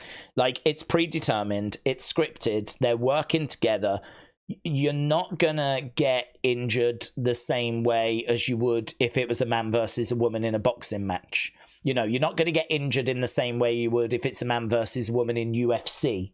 So for me, it's one that is hard to answer because it's just difficult, isn't it? It's really difficult because it's scripted. So if they identify as a female, you could just treat them as a female in pro wrestling because there is no unfair advantage because it's scripted. Do you know what I mean? So for pro wrestling, I don't have like a major problem with it. But when it comes to other sports, I definitely do have some questions. I do have some concerns because that is competitive. And I kind of feel like in those environments, if you're a female and you work and train to be a runner and you spend your whole life like training to be a runner, and then all of a sudden you're getting beaten by someone that's trans, you probably have got some questions. You probably have got some concerns. If you have, like, you know, been doing really well and then all of a sudden you get to the Olympics and then you're being beaten by someone that's trans, like, rightfully you'd have some questions there. And I think it's really interesting how this is an issue that we're dealing with now and we haven't had to deal with it before. I think it's actually a positive in the sense of, I think the world has got to a place where we can have this conversation because we're allowing trans athletes to find their place now. Whereas before, I mean, it just wasn't allowed at all. Well, I mean, like, there's a reason as to why we have to deal with this now, and it's not been dealt with before. There's a reason why we have to look at the science now, and it's not been looked at before. There's a reason why we have to have these conversations now and figure out how we feel about it and what we think is right and what we think is wrong. There's a reason why we have to do that now and not having done it before. It's because, like, this is the generation that is being more tolerant and more accepting and is allowing trans people more freedoms. And so now we're having a real conversation of, can trans people compete in female sports?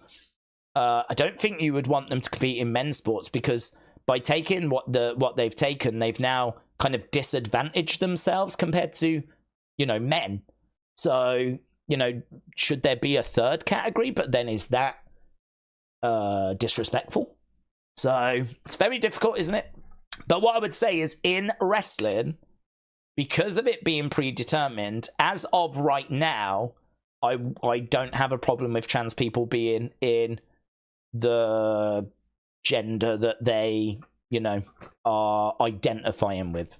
I don't have a problem with that. Like Nyla Rose. Like, I don't think Nyla Rose should have to be in the men's division. I think it's fine for her to be in the women's division. But, yeah, this is something that it is worth having a conversation about, because we haven't had lots of examples, but over the next 20, 30 years, who knows? Because we're only having this conversation now because of the fact that we are a more tolerant society. So an adult conversation that I hope is one that the community is capable of having. But, yeah. Outside of wrestling, questions, concerns, would love to see the science inside of wrestling. Right now, I don't have a problem with them going into the divisions they identify with. Problem you'll have is with the booking, though. If you book them too strong, then, you know, there might be kickback from people. If you book them too weak, you'll have kickback from the other side. So it might be a good opinion video, actually. It might be a good opinion video. Bradley, shout out to you. I wouldn't mind Rhea versus Dom if they're both on boards, but Ken Shamrock said he didn't want to fight China. Well, I've said before, I don't like intergender wrestling. I'm not a fan of intergender wrestling, not because of people getting hurt, but because I think if you're a man that's having to wrestle in the men's division, then if you're going to get anywhere, you can't lose to a woman.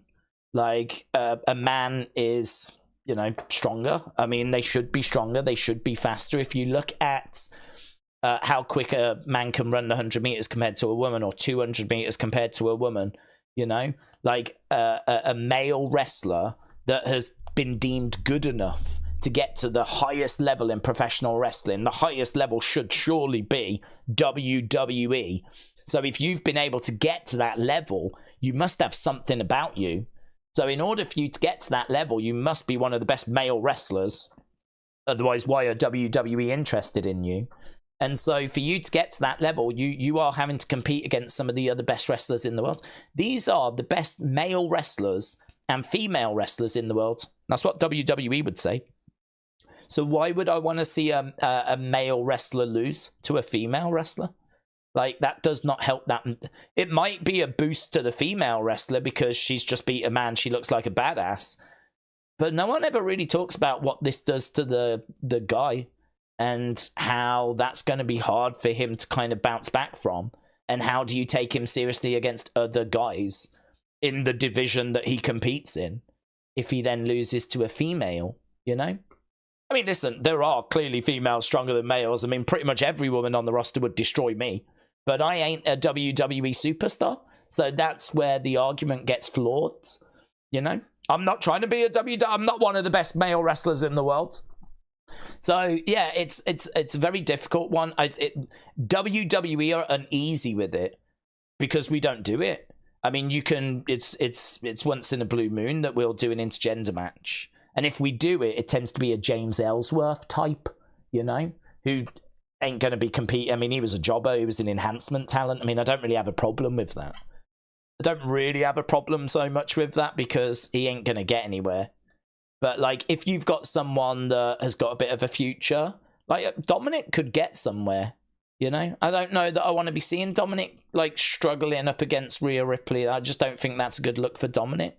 And that's going to be really hard for Dominic to bounce back from. It's going to be difficult for him. And I think that's really unfair on Dominic, to be honest. For the small upside you get for Rhea, you have more than got a downside for Dominic. So, yeah, I'm not keen on it. I've never been keen on it. I've never had a problem saying I'm not keen on it. This is not a surprise for anyone that's watched the channel for a while. I just don't think the pros outweigh the cons. Oh, here we go. Here we go, kids. WWE. Right, let's go. Why have I not got any flipping sounds? Okay, so it is... Why have I not got any flipping sounds? So go over to WWE Vault. And it is beginning. There's the sound. There you are.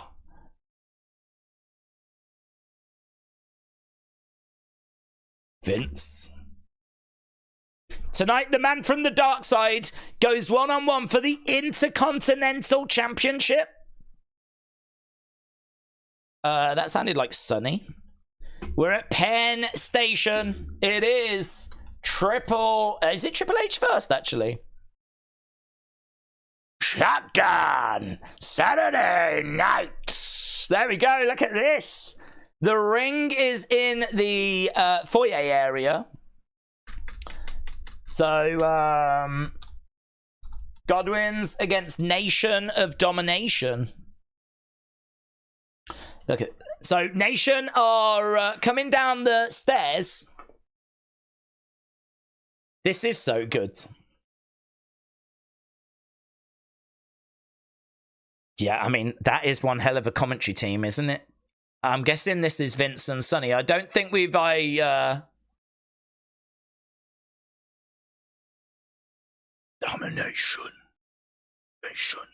Domination. Right, so we got the ring set up. Look at the crowd. They're really close to the edge of the ring as well. I don't even know if there's a barricade, actually. Really red-hot crowds.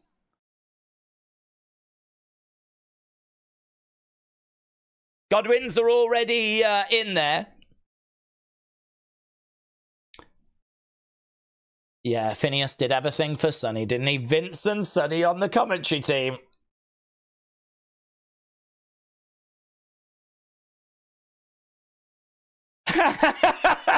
She is Miss Cyber Babe.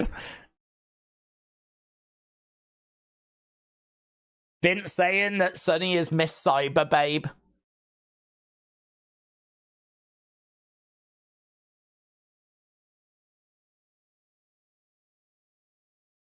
I look good no matter what it is.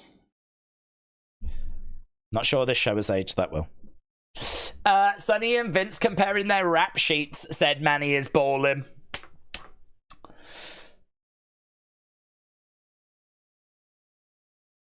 Savio Vega in action later. Clarence Mason? It's a blast from the past, isn't it? I used to have his figure, actually. They did a Jax figure of Clarence Mason.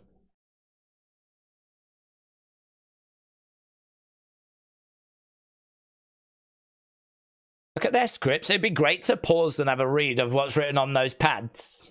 This is my era, said Wrestle with Andy. We are the nation Domination. Such a small ring. It is smaller, isn't it? Just to fit it in, you are right. It is smaller. So it is yellow ropes. Like gold ropes got black ring posts.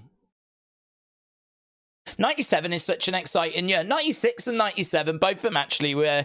It's that kind of pre-attitude. Good crowds.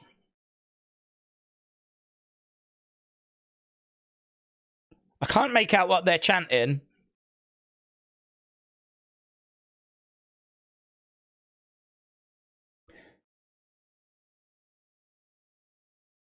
So it's Phineas and Crush that's starting things off. Obviously, there's no bleachers. Don't know how easy it would be for people to kind of see. I suppose they're all relatively close. It's not that big of a space, but...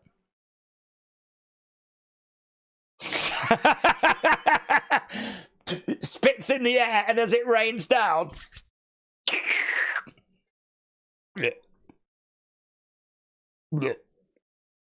Look at a recent picture of Sonny, and then look at a picture of Bruce Pritchard, said King Yeti.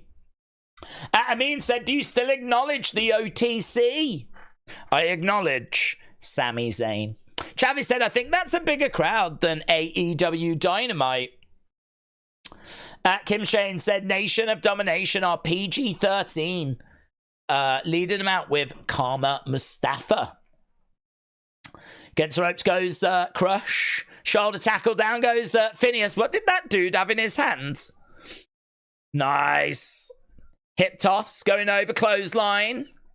Just saw an NOD sign. Phineas. Henry in there with his slop bucket.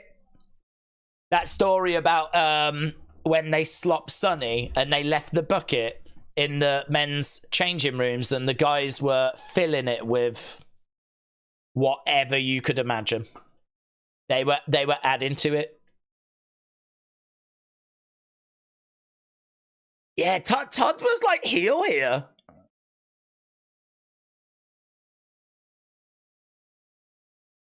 So Todd was saying like, I want you to meet my dentist, and then there's some dude with no teeth. He saves $100,000 a year on dental floss. How much was Todd Pettingill paying for dental floss in '97? Who the flip is spending $100,000 on dental floss? Wild, man. As I say, I don't think this is on. I don't think this is on the network. Undertaker, Triple H, fighting over the Intercontinental Championship. That coming up tonight. I wish WWE did more shows like this in these more awkward venues, said Bishop. I always love Vince at the announce table. He has got a good tone to it, is Savio. Savio Vega has made his way down. What is that? That dude has got like some cards, pack of cards or something that he keeps showing.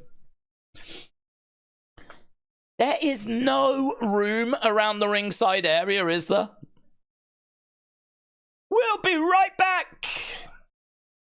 Great energy. Oh, look at this. We're right back. No adverts. Ah, oh my God. Greatest show ever. Okay, we got Crush in there. Was that the ring bell on the top of a trunk? I swear that was the ring bell that was attached to the top of like a traveling box or whatever you would call them, a case. Just got used on the outside by Farouk. Going for the cover, shoulder up. I can't quite make out what the chants are. I was looking to see if there was like loads of shirts and stuff. I didn't know. Clearly there's signs, and clearly the people at the front are going to be wrestling fans, but I just wondered how many were people that were passing by, you know? Clarence Mason. We can even see the TV in the background, which is wild. I don't know what station that is. Looks like it's talking about stocks and shares. I certainly don't think these are going to be like classic matches, by the way. Crush was so underrated. He had so many eras. He did, didn't he? Headbutt. He got no love for this era. Stomps coming in. I think most people love Hawaiian Crush, don't they? But it's a shame that we didn't get more of him in Demolition. Here's Farouk. Boom! Shot coming in there by Farouk. Forearm across the back as Henry goes down. That ring gear is so dirty, isn't it? Look at the color of that yellow. I mean, it is just... That can't have been fun to have wrestled them. That ring gear must never get washed.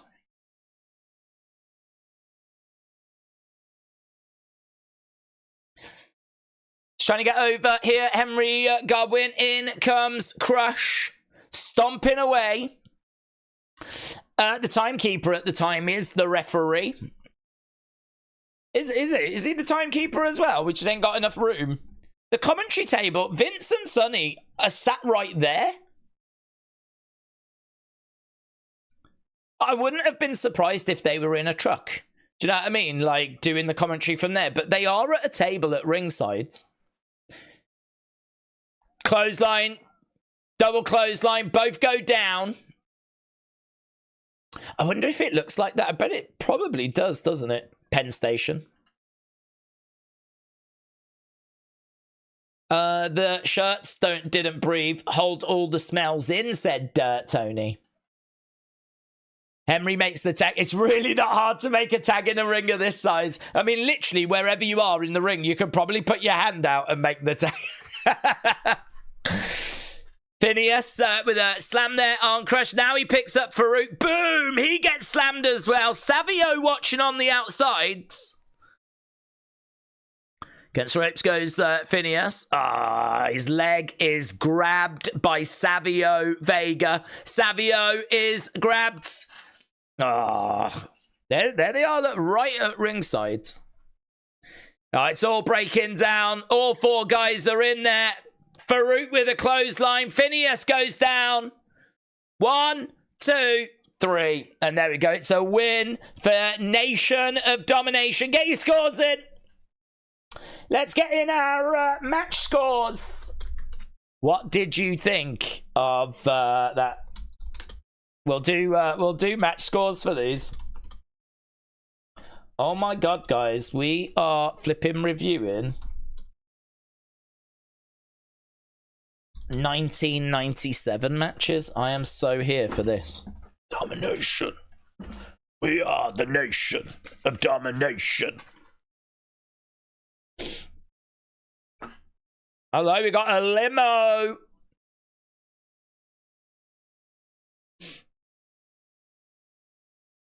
How long can a limousine be? Pennsylvania Station outside the, here he is, Hunter Hearst Helmsley with his Intercontinental Championship.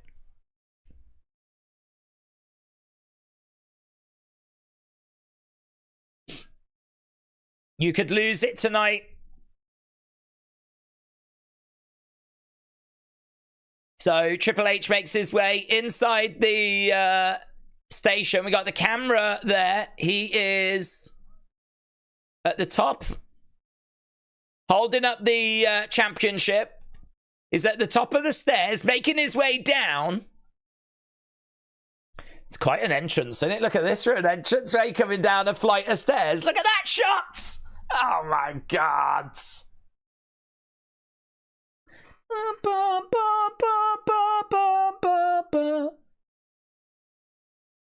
Entertainment Tonight. Just doing a quick interview as Triple H is making his way to the ring.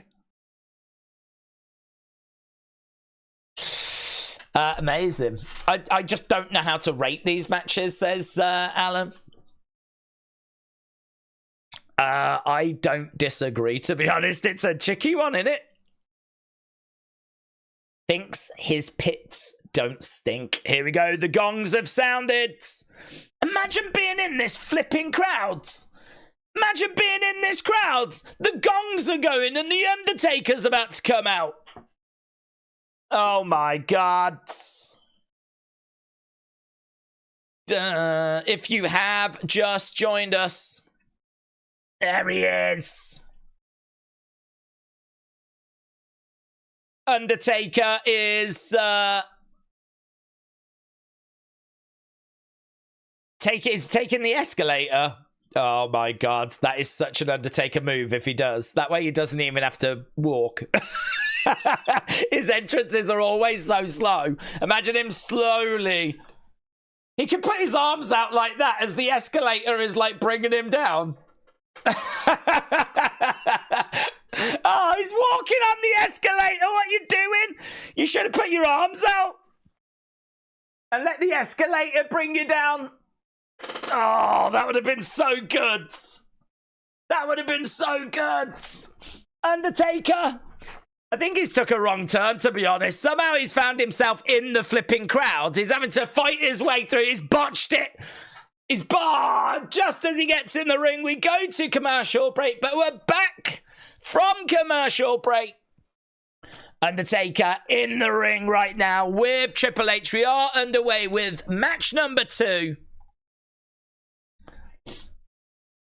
Triple H versus Undertaker. We should do NXT Shotgun. That'd be good. Hopefully someone in WWE is watching this stream and they are being inspired. Helmsley is he nails Undertaker. Gets nailed with the Intercontinental Championship. Stay with us. You just come back from commercial break. You're not going again. Oh my God. You thought adverts today were bad. How many times did they throw to adverts here? We've only had 16 minutes of programming. We've had 3 adverts. It's bad, innit? That's bad. You lot scored that good 94%. I think that's fair. Slam by Triple H. Triple H going over. Undertaker down. Knee there by Triple H. So this is what we've been waiting for. This is what we've been looking forward to. Oh my God. Vlad's there in the front row. Of course he is. Amazing. OG green shirt guy. Boom. Knee there by Triple H. But Matt said, I'm going to ask Dreadmare to pass along the next idea. Wow. Dreadmare will probably take that and try and make it out to be their own idea, and they'll elaborate on it and create a video that's all spooky. Kicks coming in. I saw Taker HBK live. That was next level, said AB Jobson. Love this era of Undertaker, said Pappy Crocs. The cut-off black shirt is an iconic look. 1, 2. Triple H went for the cover, but shoulder up there by Undertaker. Yeah, so shoulder up. Triple H in control. Where... boom. Big shot coming in there by Triple H. Kick to the midsection by Undertaker. Shot coming back there by Triple H. Big right hand coming back by Undertaker. Oh my God, he just nailed him. So hard. Rake of the eyes by Triple H. Referee didn't see it. Oh, he smashes Undertaker's face into that top turnbuckle. Undertaker just turned around and glared at Triple H. Here we go. Come back. No, swinging net breaker. Undertaker down. Going for the cover. 1, 2. Shoulder up. We got a few, like, police officers around. I wonder if they must be actual police, I would imagine. Triple H has grabbed the IC title. Goes to wallop Undertaker with it. Kick to the midsection. Referee having words. Boom. Undertaker was checking on the ref earlier, and then literally moments later is about to wallop him with the IC title. Undertaker uses the IC title. The bell has sounded. Undertaker has been disqualified. So Triple H is going to retain. Very short match, but we know that it doesn't quite end here. Some of the most iconic imagery is still to come from this encounter. We've got the belt down. Look at this. He's got him. Look at that. He's got you. Oh, I thought he was going to slam him on the belt, but he didn't. Choke slam. A monstrous choke slam there by Undertaker. Triple H is down. Undertaker points to that championship. Looks like he wants to deliver the tombstone onto the IC title, but Triple H is trying to get out of there. Undertaker jumps out of the ring. Triple H goes over to the steps and Undertaker's going after him. The IC title is still in the ring. Undertaker grabbing the leg of Triple H. They're fighting on the stairs. Right now he's going up the stairs. Vince said he's trying to get back to that limousine. But here we are, look. Undertaker with Triple H.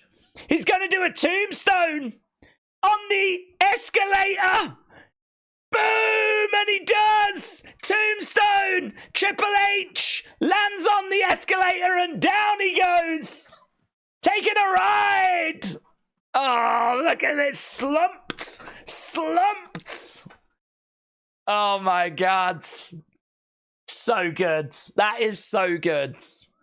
We just saw The Undertaker hit a tombstone on Triple H at the top of an escalator in Penn Station.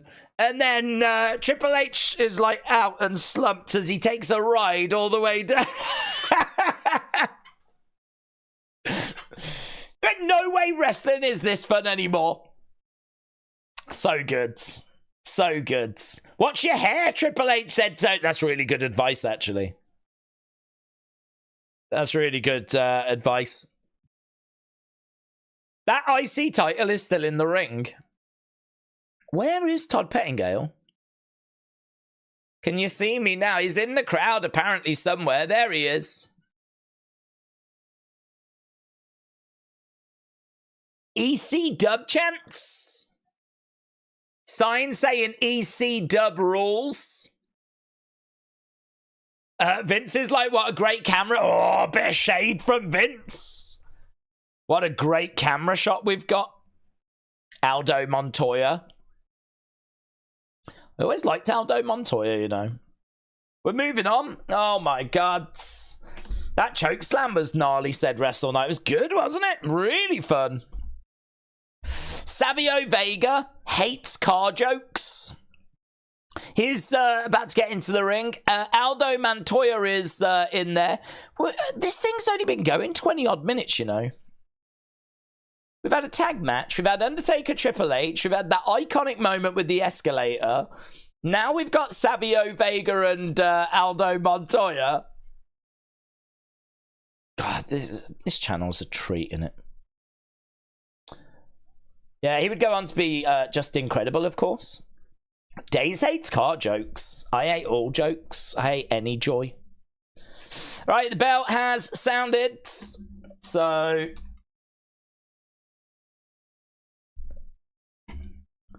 they're really flipping getting through it. Looking for a hip toss there by Aldo. Into a drop kick. Nice. Another drop kick. Savio goes out the ring to the outsides. Oh, look at that.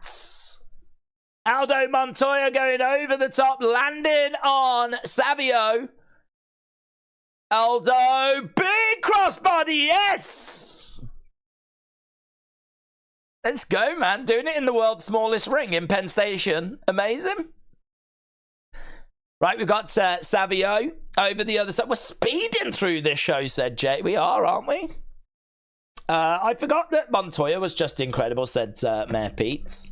Yeah, a bit of a wild gimmick this for him, to be honest, but I always liked Aldo. Knees coming in there by Savio. Savio Vega with a big chop, loud chop. Crowd are enjoying this. I mean, the thing is that it's not outstaying its welcome. It's all pretty quick. It's all like, check this, big high spots, big crossbody, loud chops as well. No rest holds and just a headlock, whatever. Like, it's always got a pace to it, you know? Problem is, it's probably a bit too quick. I mean, don't know how you're going to fill an hour, but... Because even with adverts, surely this thing clocks in at 40-some minutes. Well, that means there's another 20-odd minutes. We've got a split screen. Pretty fun split screen. You can see that the overlay graphic doesn't quite cover the image behind. That was always a bit of a problem back in the day. Whenever they put a graphic up, you could always see a strip of the action at the sides. I don't know why. Make the graphic a bit bigger. Right, Savio in control against Aldo. The character was supposed to be Portuguese because Montana's mom is Portuguese. He was the Portuguese Man-O-War, which is a jellyfish. In the corner goes Aldo. Is this show only an hour? I think so, yes. Oh, beautiful. Great kick there by Savio. In the corner, Aldo goes down. Gets a great reaction from the crowds. Oh, he might have busted his lip there. He gets kicked to the outside, Aldo. Aldo on the outside. Savio coming out. Savio could go, man. Looking for a suplex. Trying to bring Aldo Montoya back into the ring. Got him up in the air. Paraded him rounds. Delayed.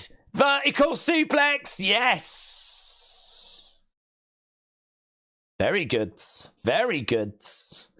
Vega's underrated, said Poppy Crocs. Let's get rid of the poll because we don't want people getting confused. So Undertaker against Triple H, very short. Oh, hello. Here's Terry. What you doing, Terry? An action figure of Vince. 87.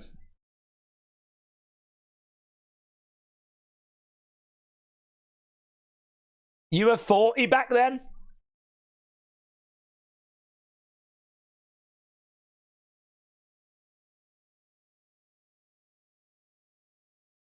Collector's items. That was back when I had hair, said Vince. He's got hair here, though. Hasn't he got hair here? So some dude had a Vince LJN figure. Here's the Nation. 42, 32, 21, 3. That last match actually got great 63%.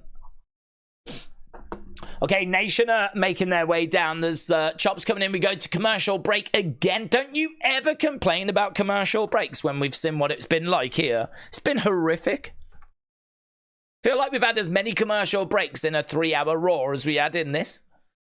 Oh, big boot by Savio. Big boot by Savio. Yeah, Todd Pettingale, you can tell that they're trying to keep this thing like energy. Like if ever the match just goes even remotely slow, let's go to Todd. What's Todd? What you got for us? And he's just chatting with like random people in the crowds. Right now we've got Savio and Aldo is trying to dig deep. He's throwing in some shots to the midsection. This match has had a bit of time to breathe, certainly compared to the others. Big boots coming into the midsection. Boom! Big shot there by Aldo. Savio going against the rope. Back elbow. Savio goes down. Savio going back to the corner as Aldo Montoya comes over. Rake of the eyes there by Savio. Crush and Farouk are at ringside. Trying to think as to where this goes. I can't remember, to be honest. I've got a feeling they get involved, and I can't remember if the Godwinns come back out. Savio Vega beats The Rock, Stone Cold, and Triple H, said Manny. I've got that Vince LJN, said Travis. Here's the Godwinns. Godwinns are coming down because Farouk and Crush are at ringside. There's loads of ECW signs, you know. Loads of ECW signs. Brazil and Brazilian people are pretty decent and funny, says Matt. Brian said spoilers. Spoilers. To be honest, I'm actually sat here trying to figure out how we fill another 12 minutes. Kicks coming in. Sonny said perhaps they're here to support the Portuguese Man-O-War. I would guess they are. That's quite a union, isn't it? The Godwinns and Aldo Montoya. So, Savio in control. We got Farouk and Crush. They're just having a few words with the Godwinns. Crush has jumped up on the edge of the ring. So has Farouk. Godwinns have come round. It's kind of a bit of pushing and shoving. Savio goes to the outside. Oh, it's breaking down. It's breaking down. Farouk and Henry are in the ring. Savio on the outside. We got the slot bucket in there. Farouk gets out the ring. Referee's lost control of this one. Referee has lost control of this one. Vince said they want to have a 6-man match. This is going to continue after commercial break. I'm getting frustrated at the amount of commercial breaks, and we don't even throw to commercial break, and it's still frustrating. This thing has changed. So that last match,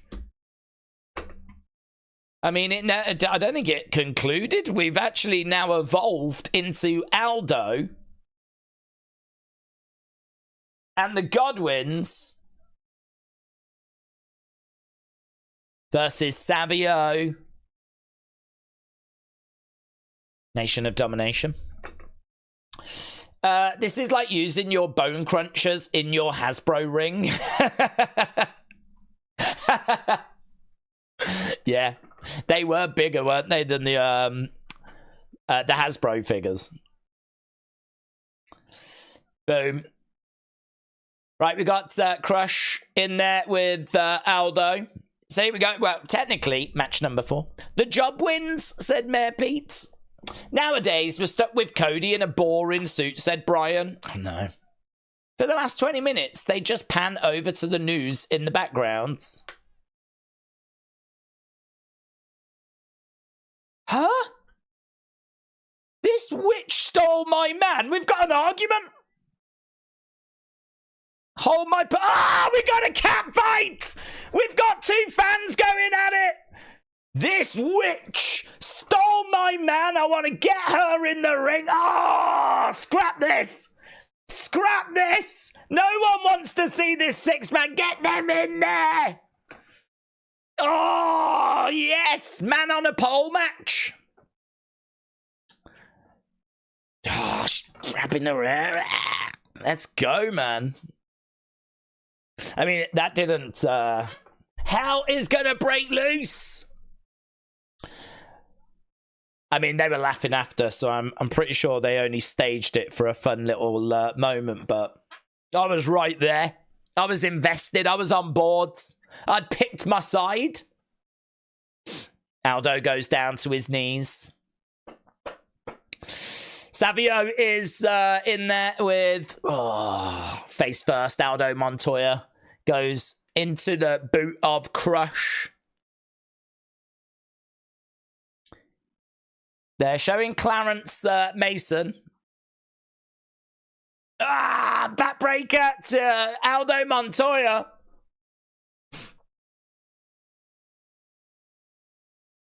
I hope they do other Shotgun Saturday Nights, but honestly, I don't know what the next one's going to be. We're really going to have to keep an eye out. The only problem is we've got a lot of weekends coming up where there's like big shows already taking up the weekend. So this one was a little bit of a opportunity, but I've really enjoyed it. I just love all the quirky little bits, you know, like the Todd Pettingill quirky little bit, and like, I mean, how can you not love this setup as well? Nice net breaker there by Aldo. Amin said the Women's US Championship, it looks similar to the LA Knight one. Well, it's the same. It's just a little bit smaller, and it's on a white strap, but it's meant to be the same. Oh, and they've slapped the word women's at the top. Right now, Crush is choking Aldo on that top rope. He goes, Aldo goes back to the corner. Savio goes over. And he's got Aldo by the throat. Weird that this is, I suppose this has to main event because, like, well, I suppose, did it? I suppose it did. Like, it's... boring chants. So the boring chants, Vince is like, the crowd actually chanting boring. Vince can't have loved that. He can't have loved that. Looking for a backslide. Aldo looking for a backslide. One on Farouk, but Savio gets in there. Stomp coming in there by Farouk. Yeah, honestly, with this crowd, they just want to see some stuff, don't they? Like Ricochet, Rey Mysterio, they would, you know, if used to take some modern names, they would be good in this environment. Big shot coming in. Imagine the star power of having Cody, Roman, like, in this kind of an environment. Crush is in control against Aldo. Isn't Todd Pettingill still working for like a regional sports channel? I honestly don't know. I have no idea what he's up to. Didn't we use him for an In Your House a few years ago when NXT did In Your House? I think we did. I believe we did. So Savio on the outside getting back up. Edge of the ring. Crush makes the tag. Savio comes in. Comes over, grabs Aldo. Whoa! Beautiful. Drove him head first. Goes for the cover. Shoulder up there by Aldo. The pace of this has definitely slowed compared to the other matches that we had. Front face lock being applied right now. We need to get Todd Pettingill back in the crowds. Crush trying to get in the ring, but in comes Phineas. Phineas trying to get in there. Savio getting Aldo over to the corner. Farouk getting in. Double team in. Aldo's done some work in this event, hasn't he? The officiating has been somewhat lax, said Vince. The crowd is wild, said Delwyn.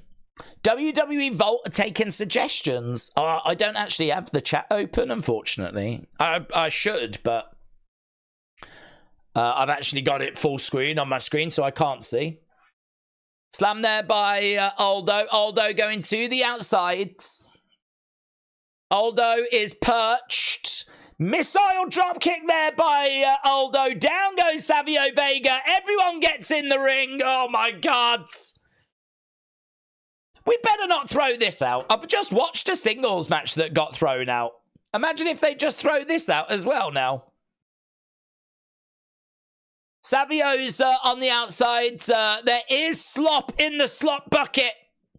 Aldo gets caught. Spin kick. Going for the cover. Savio Vega. 1, 2.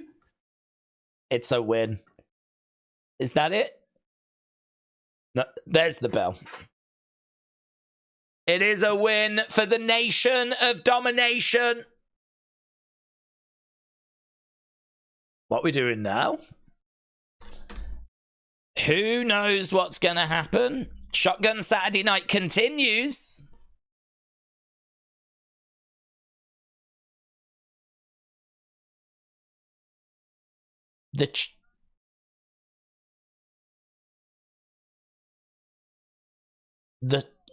The slop is about to fly. Oh, okay, yeah. The slop just got thrown. Oh, is that on Pat Patterson? Pat Patterson got slopped. Oh! Look at that jumper. Look at that jumper.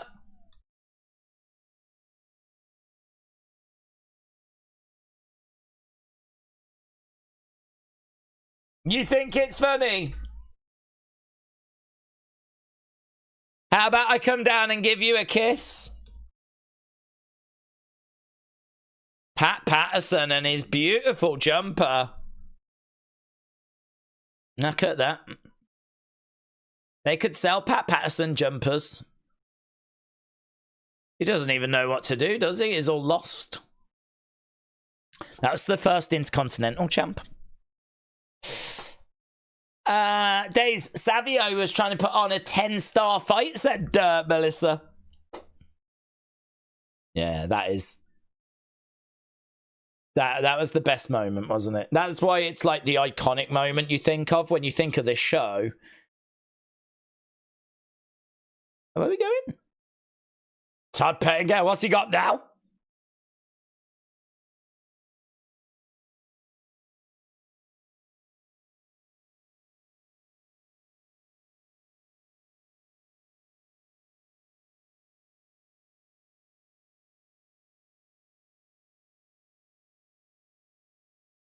Maybe the nation need a therapeutic back massage.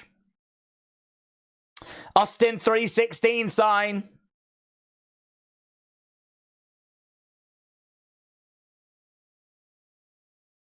Legit, I don't know what we're getting now.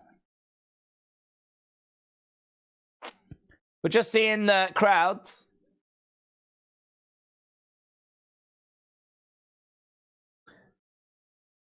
There's Pat. Oh, that's it.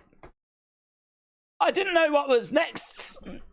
That was a weird way to end the show, wasn't it? Well, that was fun. It was different. It was short. It was sweet. It didn't outstay its welcome. It wasn't like a big investment of like 3 hours or whatever. It was 40-odd minutes. And yeah, I mean, there you go. We've seen Shotgun Saturday Night from 1997. And that Undertaker Triple H match. I mean, it's not a classic, but that moment where he gets tombstoned. And actually, do you know what? Savio and Aldo actually had some nice moments. I could have done without all of the Nation Domination Godwinns stuff, to be honest. All of that could have gone. I would have been fine. But everything else I thought was pretty good. Todd Pettinger was a bit annoying. But there we go. Brian sums it up. It was a blooming awful show. Didn't you like Undertaker Triple H or the tombstone on the escalator? Didn't you like that? I thought Savio and Aldo had a couple of moments. You've got to praise the venue as well. Come on. Got to give it some love for that. 42-minute mark. Halloween Havoc was 2 hours, said Snacksy. Yeah, we knew this one wouldn't be that long. I didn't think it was a 2-hour broadcast. I thought it would clock in at about 40-odd minutes. Hence why we started 2 hours before, because I thought, well, you know, that'll be a 3-hour stream that we'll end up doing. So I didn't think that would be too bad, but yeah, I don't know. It's a bit of a mixed bag in the sense of would have been nicer, I suppose, if there was another hour to it. You know, that would have been 2 hours is probably about right, I would say. 3 hours, 4 hours. It's a big commitment for people. Get your scores in, yeah. Get your scores in. What do you think? I think I would give it about a.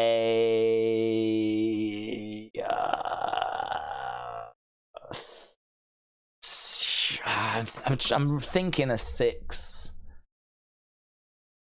I wouldn't go up. I would go down, but Todd Pettingale having some moments with the fans was quite fun. I would totally be down for us doing something like that in modern wrestling. You know, him insulting the dude that had no teeth. The 2 women that were bickering because he stole my man. Like, that's what it's bonkers. You're like, what am I watching now? So for me, I would give it a bit of love for that. Undertaker Triple H gets love. The Tombstone gets loads of love. The venue gets love. Vince being there on commentary, I'm going to give some love to that. I like Vince on commentary. Didn't need Sonny. Certainly didn't need Clarence Mason. I don't think he added anything. But then, and I think Savio and Aldo at times with some of their moves, big cross bodies and some really good hip tosses and missile drop kicks. So, you know, there was some good stuff that was in there, but then first match didn't have loads to it. The 6-man tag was a complete disaster.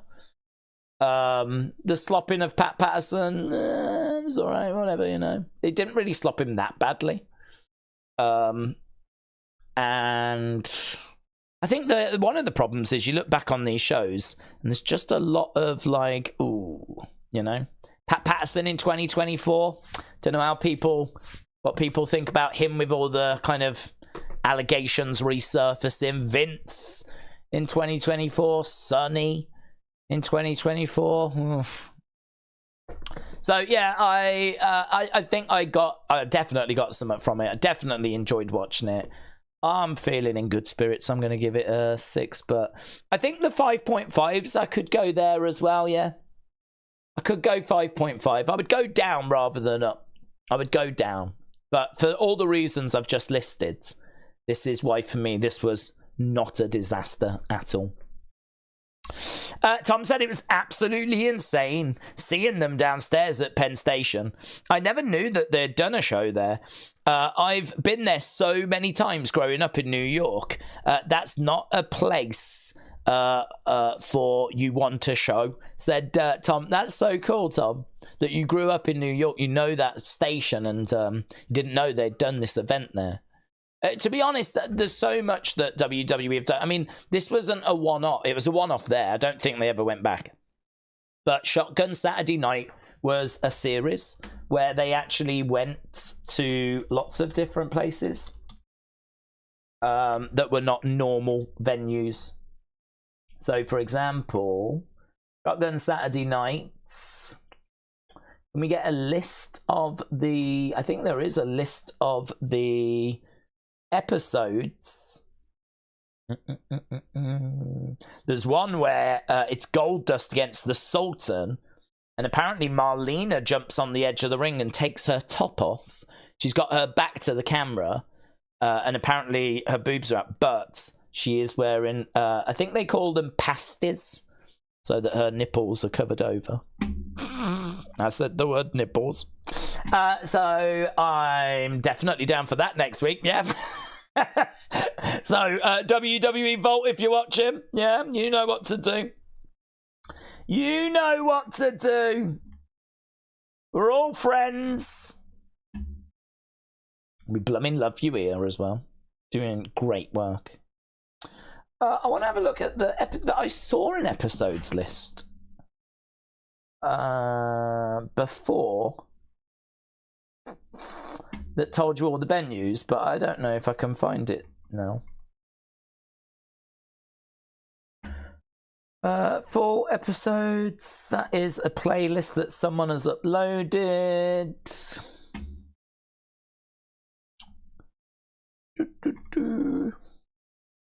No.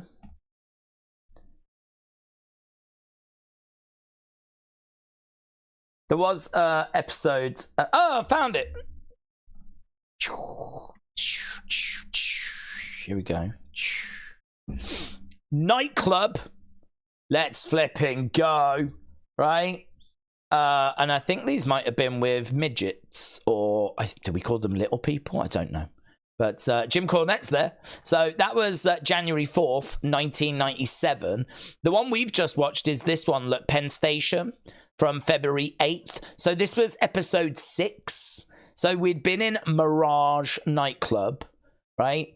We'd been in Webster. We'd been in All-Star Calf. We'd been in a war. I mean, imagine doing it in a war memorial. I mean, who thought that was a good idea? Johannesburg Stadium, in auditoriums, an expo, another stadium, another war memorial. But I don't know that we went anywhere like a Subway again. I don't think they ever go back to Penn Station again, you know. But you can see it ran for a good few years, look. But these ones are all in, like, just arenas, and I think we kind of lost our way a bit now. And then it finished in 99. Oh.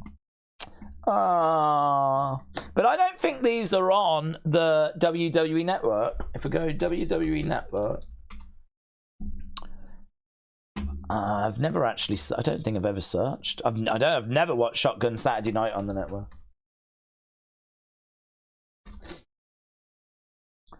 Yeah, I mean, look, if you go to the network and search, I mean, you get an episode of Superstars from 97. You get the fight between Undertaker, Triple H, but it's only 9 minutes. It's not the full thing. Superstars and Superstars, that's all that comes up for Shotgun Saturday. The search feature on the network's rubbish, to be honest. This is a, you know, it doesn't matter now because it's going to Netflix, but it is rubbish. It's one of my criticisms of the WWE Network.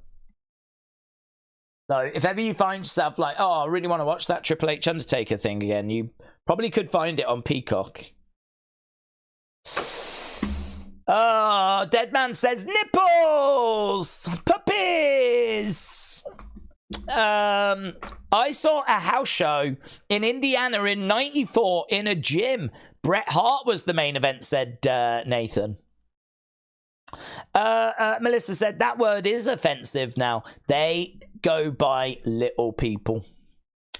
Well, there we go, little people then. I think they were the main event of the first Shotgun Saturday Night. Paul said Shotgun Saturday Night considered pretty much dark matches, just like how Sunday Night Heat was. I mean, see you for Raw, my friend.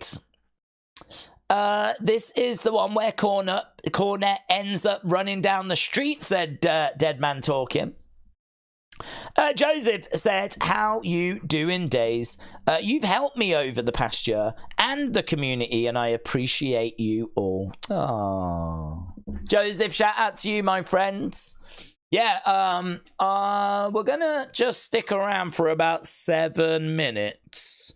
So we can go back to kind of talking about little bits and bobs if people want to. In my head, I thought we would do 3-hour streams. So we've done 2 hours 53. So I am... Oh, actually, this is the after show. Look at this. This is the after show. Boom. I need to get the result as well, don't I, for that 6-person tag match. So 6-person tag. Yeah. You lot scored it the worst match as well, and I would agree. I would agree. I feel sorry for Aldo Montoya because he did so much work in that match. Because the guy had to flip him wrestle beforehand, and then that match didn't mean anything. And in the end, it comes out as good 90%. So the first match was good 94%, middle match was great 63%, and the final match was good 90%. It would be so cool if they would do it again. I'm sure they can do it, said Delwyn. Netflix and WWE would totally invest in that location.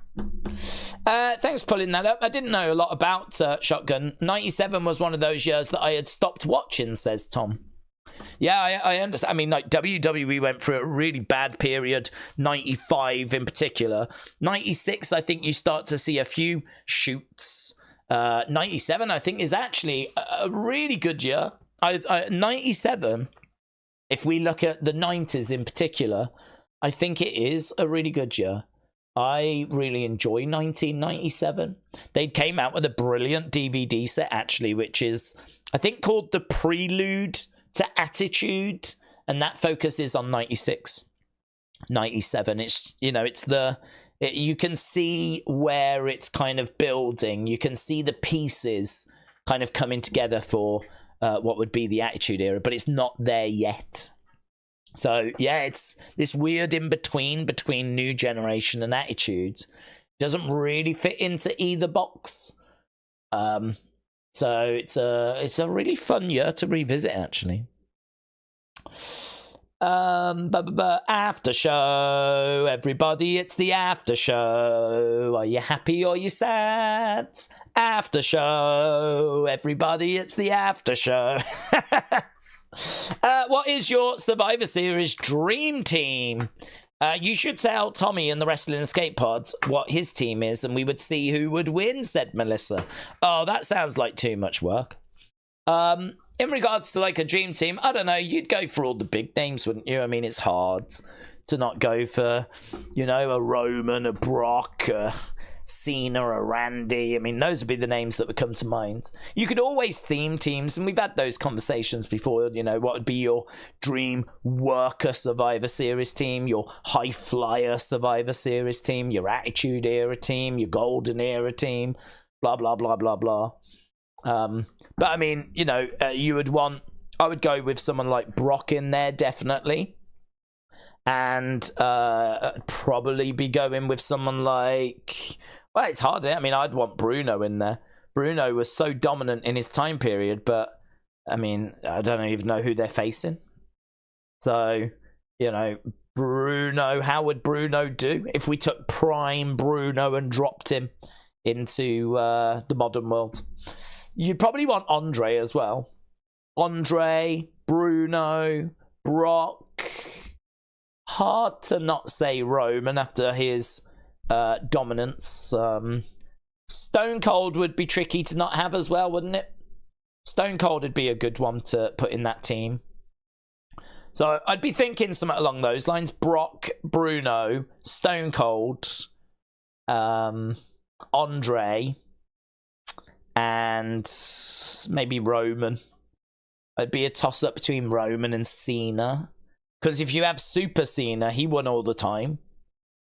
So, you know, it would have to be a certain... Undertaker would be good, actually. Maybe I would drop Bruno, because I don't know how he would do in the modern world. Although saying that, back in the 60s, you had to be really legit. You had to look after yourself. So Bruno could definitely handle himself. So Bruno could, you know, mess some people. He's not a high flyer. He's not the most agile, but he can legitimately look after. He's legitimately strong. So I'd still would quite fancy keeping Bruno in the team. And you definitely want Andre. He can look after himself. Bruno can look after himself. Andre can look after himself. Undertaker's a hard one to leave out. And then I've got Stone Cold.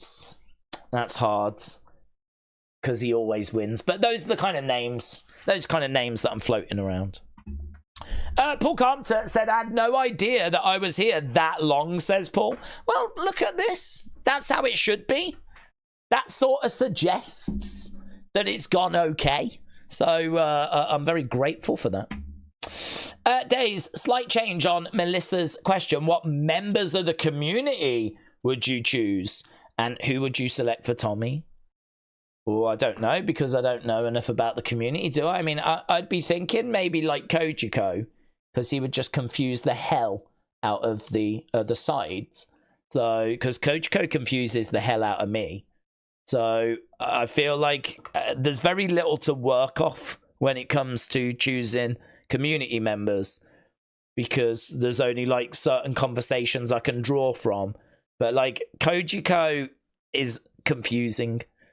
So I think that would be someone that could cause some problems. We know that Carl is a killer because he killed his wife Dawn. So he's probably someone good to have. because he's just doesn't know any limits. He's going to mess up the other side, isn't he? So, you know, that would make sense. I think everyone would select William Hensey because he is so inappropriate that, again, you know, he would probably come out with something. He would probably come out with something so outrageous the match would just be cancelled. The whole event would have to be cancelled. We'd have to give, like, everyone a refund. And there would be children crying. And I do quite fancy unleashing that on the world. So, definitely, I'd be looking to put him in the team.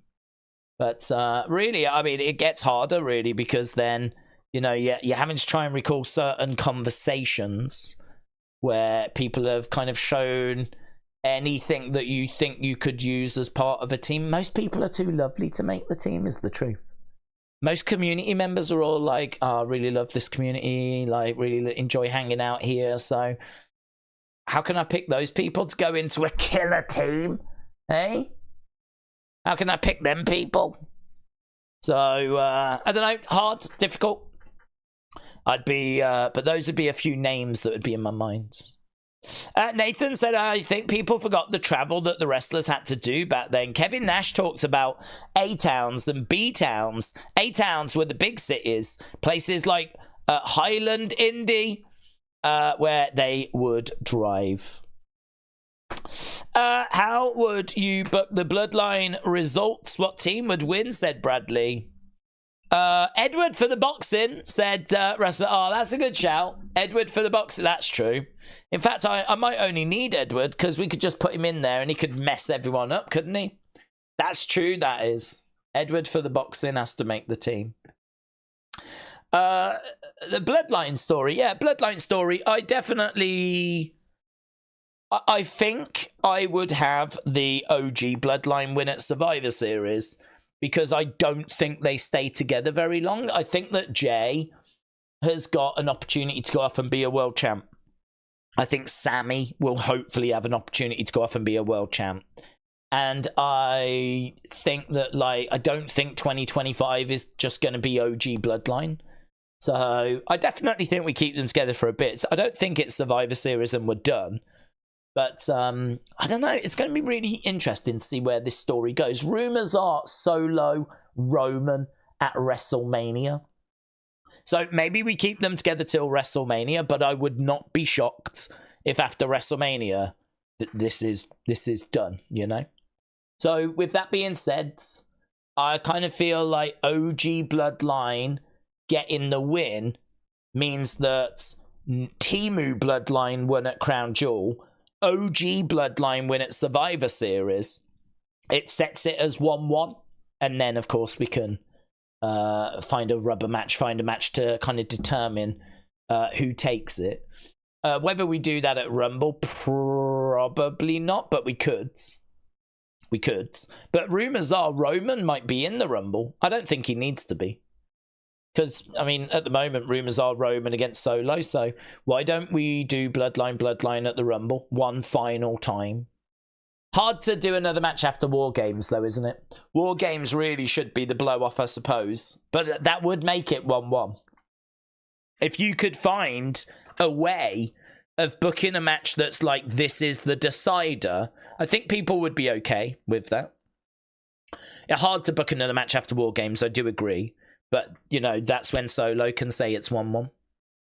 And then maybe the OG Bloodline take the win for the Bloodline series. Solo snaps. He feels let down maybe by Tongaloa Tamatonga. And so, you know, that's when we build towards Solo Roman. Let's get this sorted once and for all. Who is the real tribal chief? They need to have a singles match, but I wouldn't do it before WrestleMania. But the reports are that that's where that's going. Do you then do... You can't do Sammy Jacob. Jacob would murder Sammy. But Sammy Jacob sort of makes sense, and Usos Gorillas makes sense. So, you know, you could be building those. But I think once we get to WrestleMania, I think Jay has got other things he can focus on. I think Sammy has got other things he can focus on. And that'll be quite interesting. And also, we don't even know how things are going to shake out with Netflix. There's big rumors that we're going to be changing the rosters around because Netflix want Roman, they want CM Punk. So how's that going to affect things? So, yeah. Difficult. It is really difficult. I mean, obviously Survivor Series is going to be a massive deal. And I think because Timu Bloodline won at Crown Jewel, we give the win to OG Bloodline. Whether that then triggers a third and final encounter, I'm not sure. I wouldn't mind doing it because I don't think you do Roman against Solo at like Rumble. I think that has to wait for WrestleMania unless we do Roman against someone different at WrestleMania, but I don't think it's Roman Rock. I don't think it's Roman Rock. I think it's going to be Roman, Solo, Cody, Rock. With the rumor being Roman Rock in 2026. So, do we think The Rock will interfere? I don't think he'll interfere, but I think he'll come out at the end. I am your father. Daze, hope you're having a good stream. My stepson turned 19. We spent the afternoon playing Uno teams and No Mercy. It was so much fun, said Angie and Joshua. Angie and Joshua, shout out to you. Shout out to you. Darwin said they never over because there's so many other storyline members of they never over because so many other storyline of members of OG Bloodline and Rock Bloodline. Final boss will be around for matches in 2025, 2026, said Darwin. Philip said, out of 1 to 10, how satisfied are we with WWE this year? I would give it about 7.75, maybe an 8. Pretty good, to be honest. Like, pretty good. But I do have my frustrations. I mean, the way they booked Cody after the WrestleMania has had quite a kickback. I do think we could have done a few things a little better with the Wyatt Six, but Nightbird was amazing, borderline perfect. And the criticisms I've got are not huge, but definitely there's a couple of things I would have tweaked. The Money in the Bank I was not a fan of, with Drew getting that. I didn't like that. Then him feuding with CM Punk over a bracelet, which had never been introduced to us. It's not a bracelet that Punk has treasured for years. It's a bracelet that he got given, like, literally earlier this year. And it doesn't mean anything. I mean, I'm sure it meant something to him. But to actually make it part of a storyline, I feel like you could have spent a bit of time with Punk talking about how special this is to him. And about how, you know, one of the things he's been surprised at is how much he misses his wife, his home life. And actually, the fan giving him this bracelet, it means probably more than people understand, because he can just glance down, see her name, see Larry's name. And even if it's just for a, like, brief moment, you can sort of, like, think back of home, and it's hard to explain. But, like, we never got any of that. We never got any of that. We just got Drew snatching it and, like, parading around with it. And then we're just meant to believe that it really matters to CM Punk. And I don't know, for one of Punk's first feuds, to really circle around a flipping friendship bracelet. I mean, who had that on their bingo cards when Punk came back? So that's not what I would have done. I don't mind them fighting over something that really matters to Punk. I really do understand that. I just don't think they introduced the friendship bracelet very well. And I don't think they told us that it mattered until Drew had taken it, and then they had to tell us that it mattered. So I think they botched that, personally. And that was a criticism I had of that. And then as well, they kept doing matches that, for me, always had something that got in the way. Like at SummerSlam, they had Seth as guest ref, which it didn't need to be. And he got in the way. And that match underwhelmed for me. It did not reach the heights I was hoping for. And then we went to the Four Corners, and that was better. But I did think the Four Corners, touching the Four Corners, as good as it was to see that again, I sort of felt like that got in the way. Like, I just wanted them to be tied together and just brawl, just fight. So I would say that the frustrations I had with that feud and the matches, I just wanted to see them fight.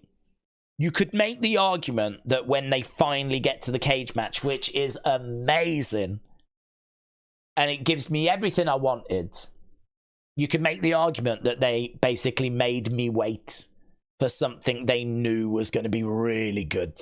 And they delivered something really good. So as much as I got my frustrations with that feud, and for me it would not be feud of the year, I love where we ended up with that cage match. I love that. I mean, that is a match of the year for me. So this is why I'm around 7758, because I love Cody finishing his story, but I don't love how he's booked after.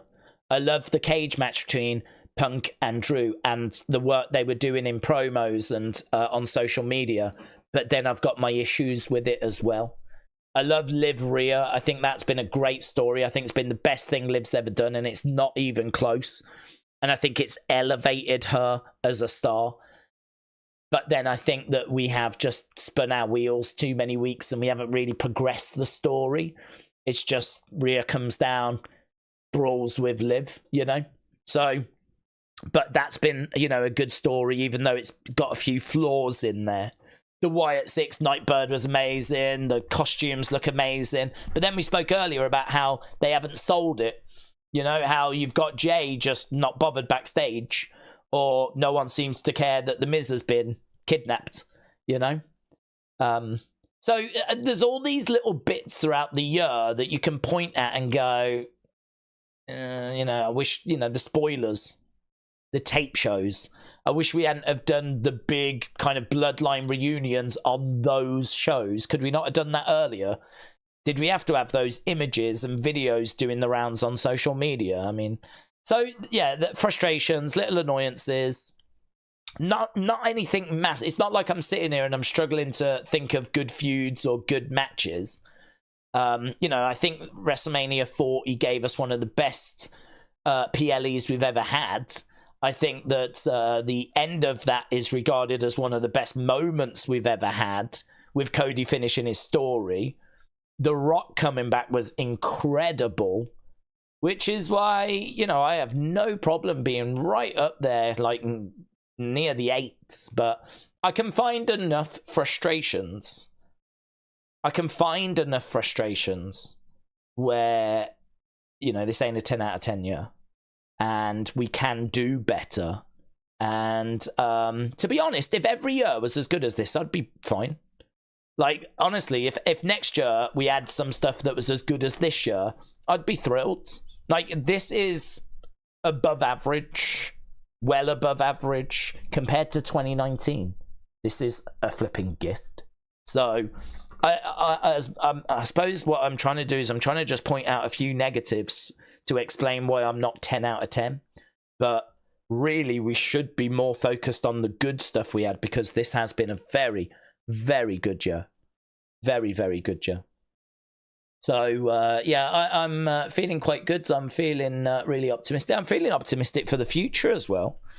I think, they've got lots of moving parts and lots of things that can progress to really interesting place. So I think WrestleMania 41 is going to be a really good show. I'll give WrestleMania 40 a run for its money. It's going to be hard to beat finishing the story, but it's going to be good.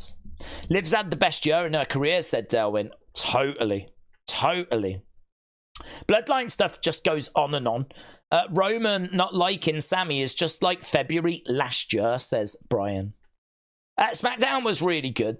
I'm so glad the women's division is now getting that mid-card title. So there's an example of something that sets us up for the future. And of course, everyone's expecting a women's IC title as well.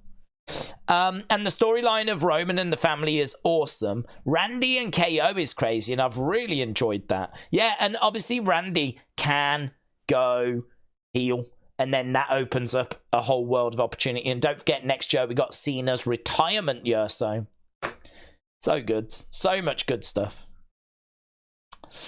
Triple H era has been a really great year. I'm giving it a 9, said Delwyn. Plus Netflix next year. Totes. Taker Omos. WrestleMania 41, says Brian. If you could change the finish to one match in history, what would it be, says Trent. Trent, that's a good question. If you could change the finish to one match in history, what would it be? What would it be? I'll tell you the match that comes to mind straight away. Triple H, Booker T, WrestleMania 19, is it? Where the build had like racial overtones to it. You know, like someone like you is never going to be champion. And I think for us to then get to that match and Booker T not win and give Triple H his comeuppance it's really bad. It's really bad. It's really bad. That is one that really bothers me. That is one that I would change. I think that might win it because the other one I think of is Sting. But that doesn't have like the, you know, the racial overtones and all that. It's just that I always wanted Sting in WWE. I'm a WWE fan, first and foremost. So for me, Sting is the greatest wrestler that has not competed in WWE. And he has now, of course. But, you know, as I was growing up, he was the guy that I always wanted. My dream match is him, Undertaker. And so for him to come in, have his WrestleMania, and lose was very frustrating. Very, very frustrating. So I think it would be the Booker T Triple H one. I think it would be that one. But there's probably a few that could come to mind. Yeah, Lex Bliss Gamer with Fiend Goldberg. It's a really good shout. It's a really good shout. Felix said, yeah, that would be a great choice. Sting Hogan 97 said Melancholy. Good choice. Triple H Sting said Dead Man Talking. I would have liked to have seen Abyss and Undertaker, says Kim Strains. Erasure Mind said Fiend Goldberg without a doubt. J14 said, I already cried from Cena announcing his retirement. I just can't imagine how I'm going to be during his... Well, do you know, it's a good point because this year we had the finishing of the story of Cody. Next year we have got another finishing of a story, but it's, dare I say, even more dramatic because it's the end of John Cena's in-ring story. So, yeah, that is going to carry some serious emotion. Serious emotion. So, we've got that to look forward to. Brett, Sean, Montreal for me. I'm sick to death of hearing. I am so sick to death of hearing about that flipping match.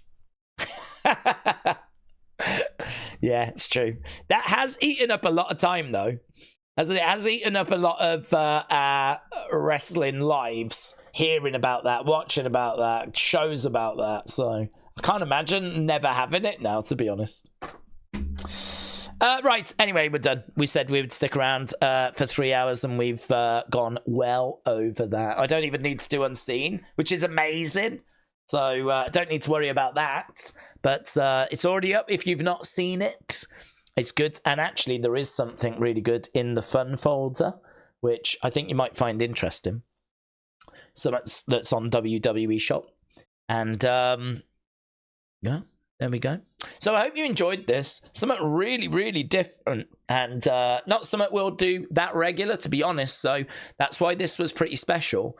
Because I think my calendar is pretty full with like UFC pay-per-views, WWE pay-per-views or premium live events.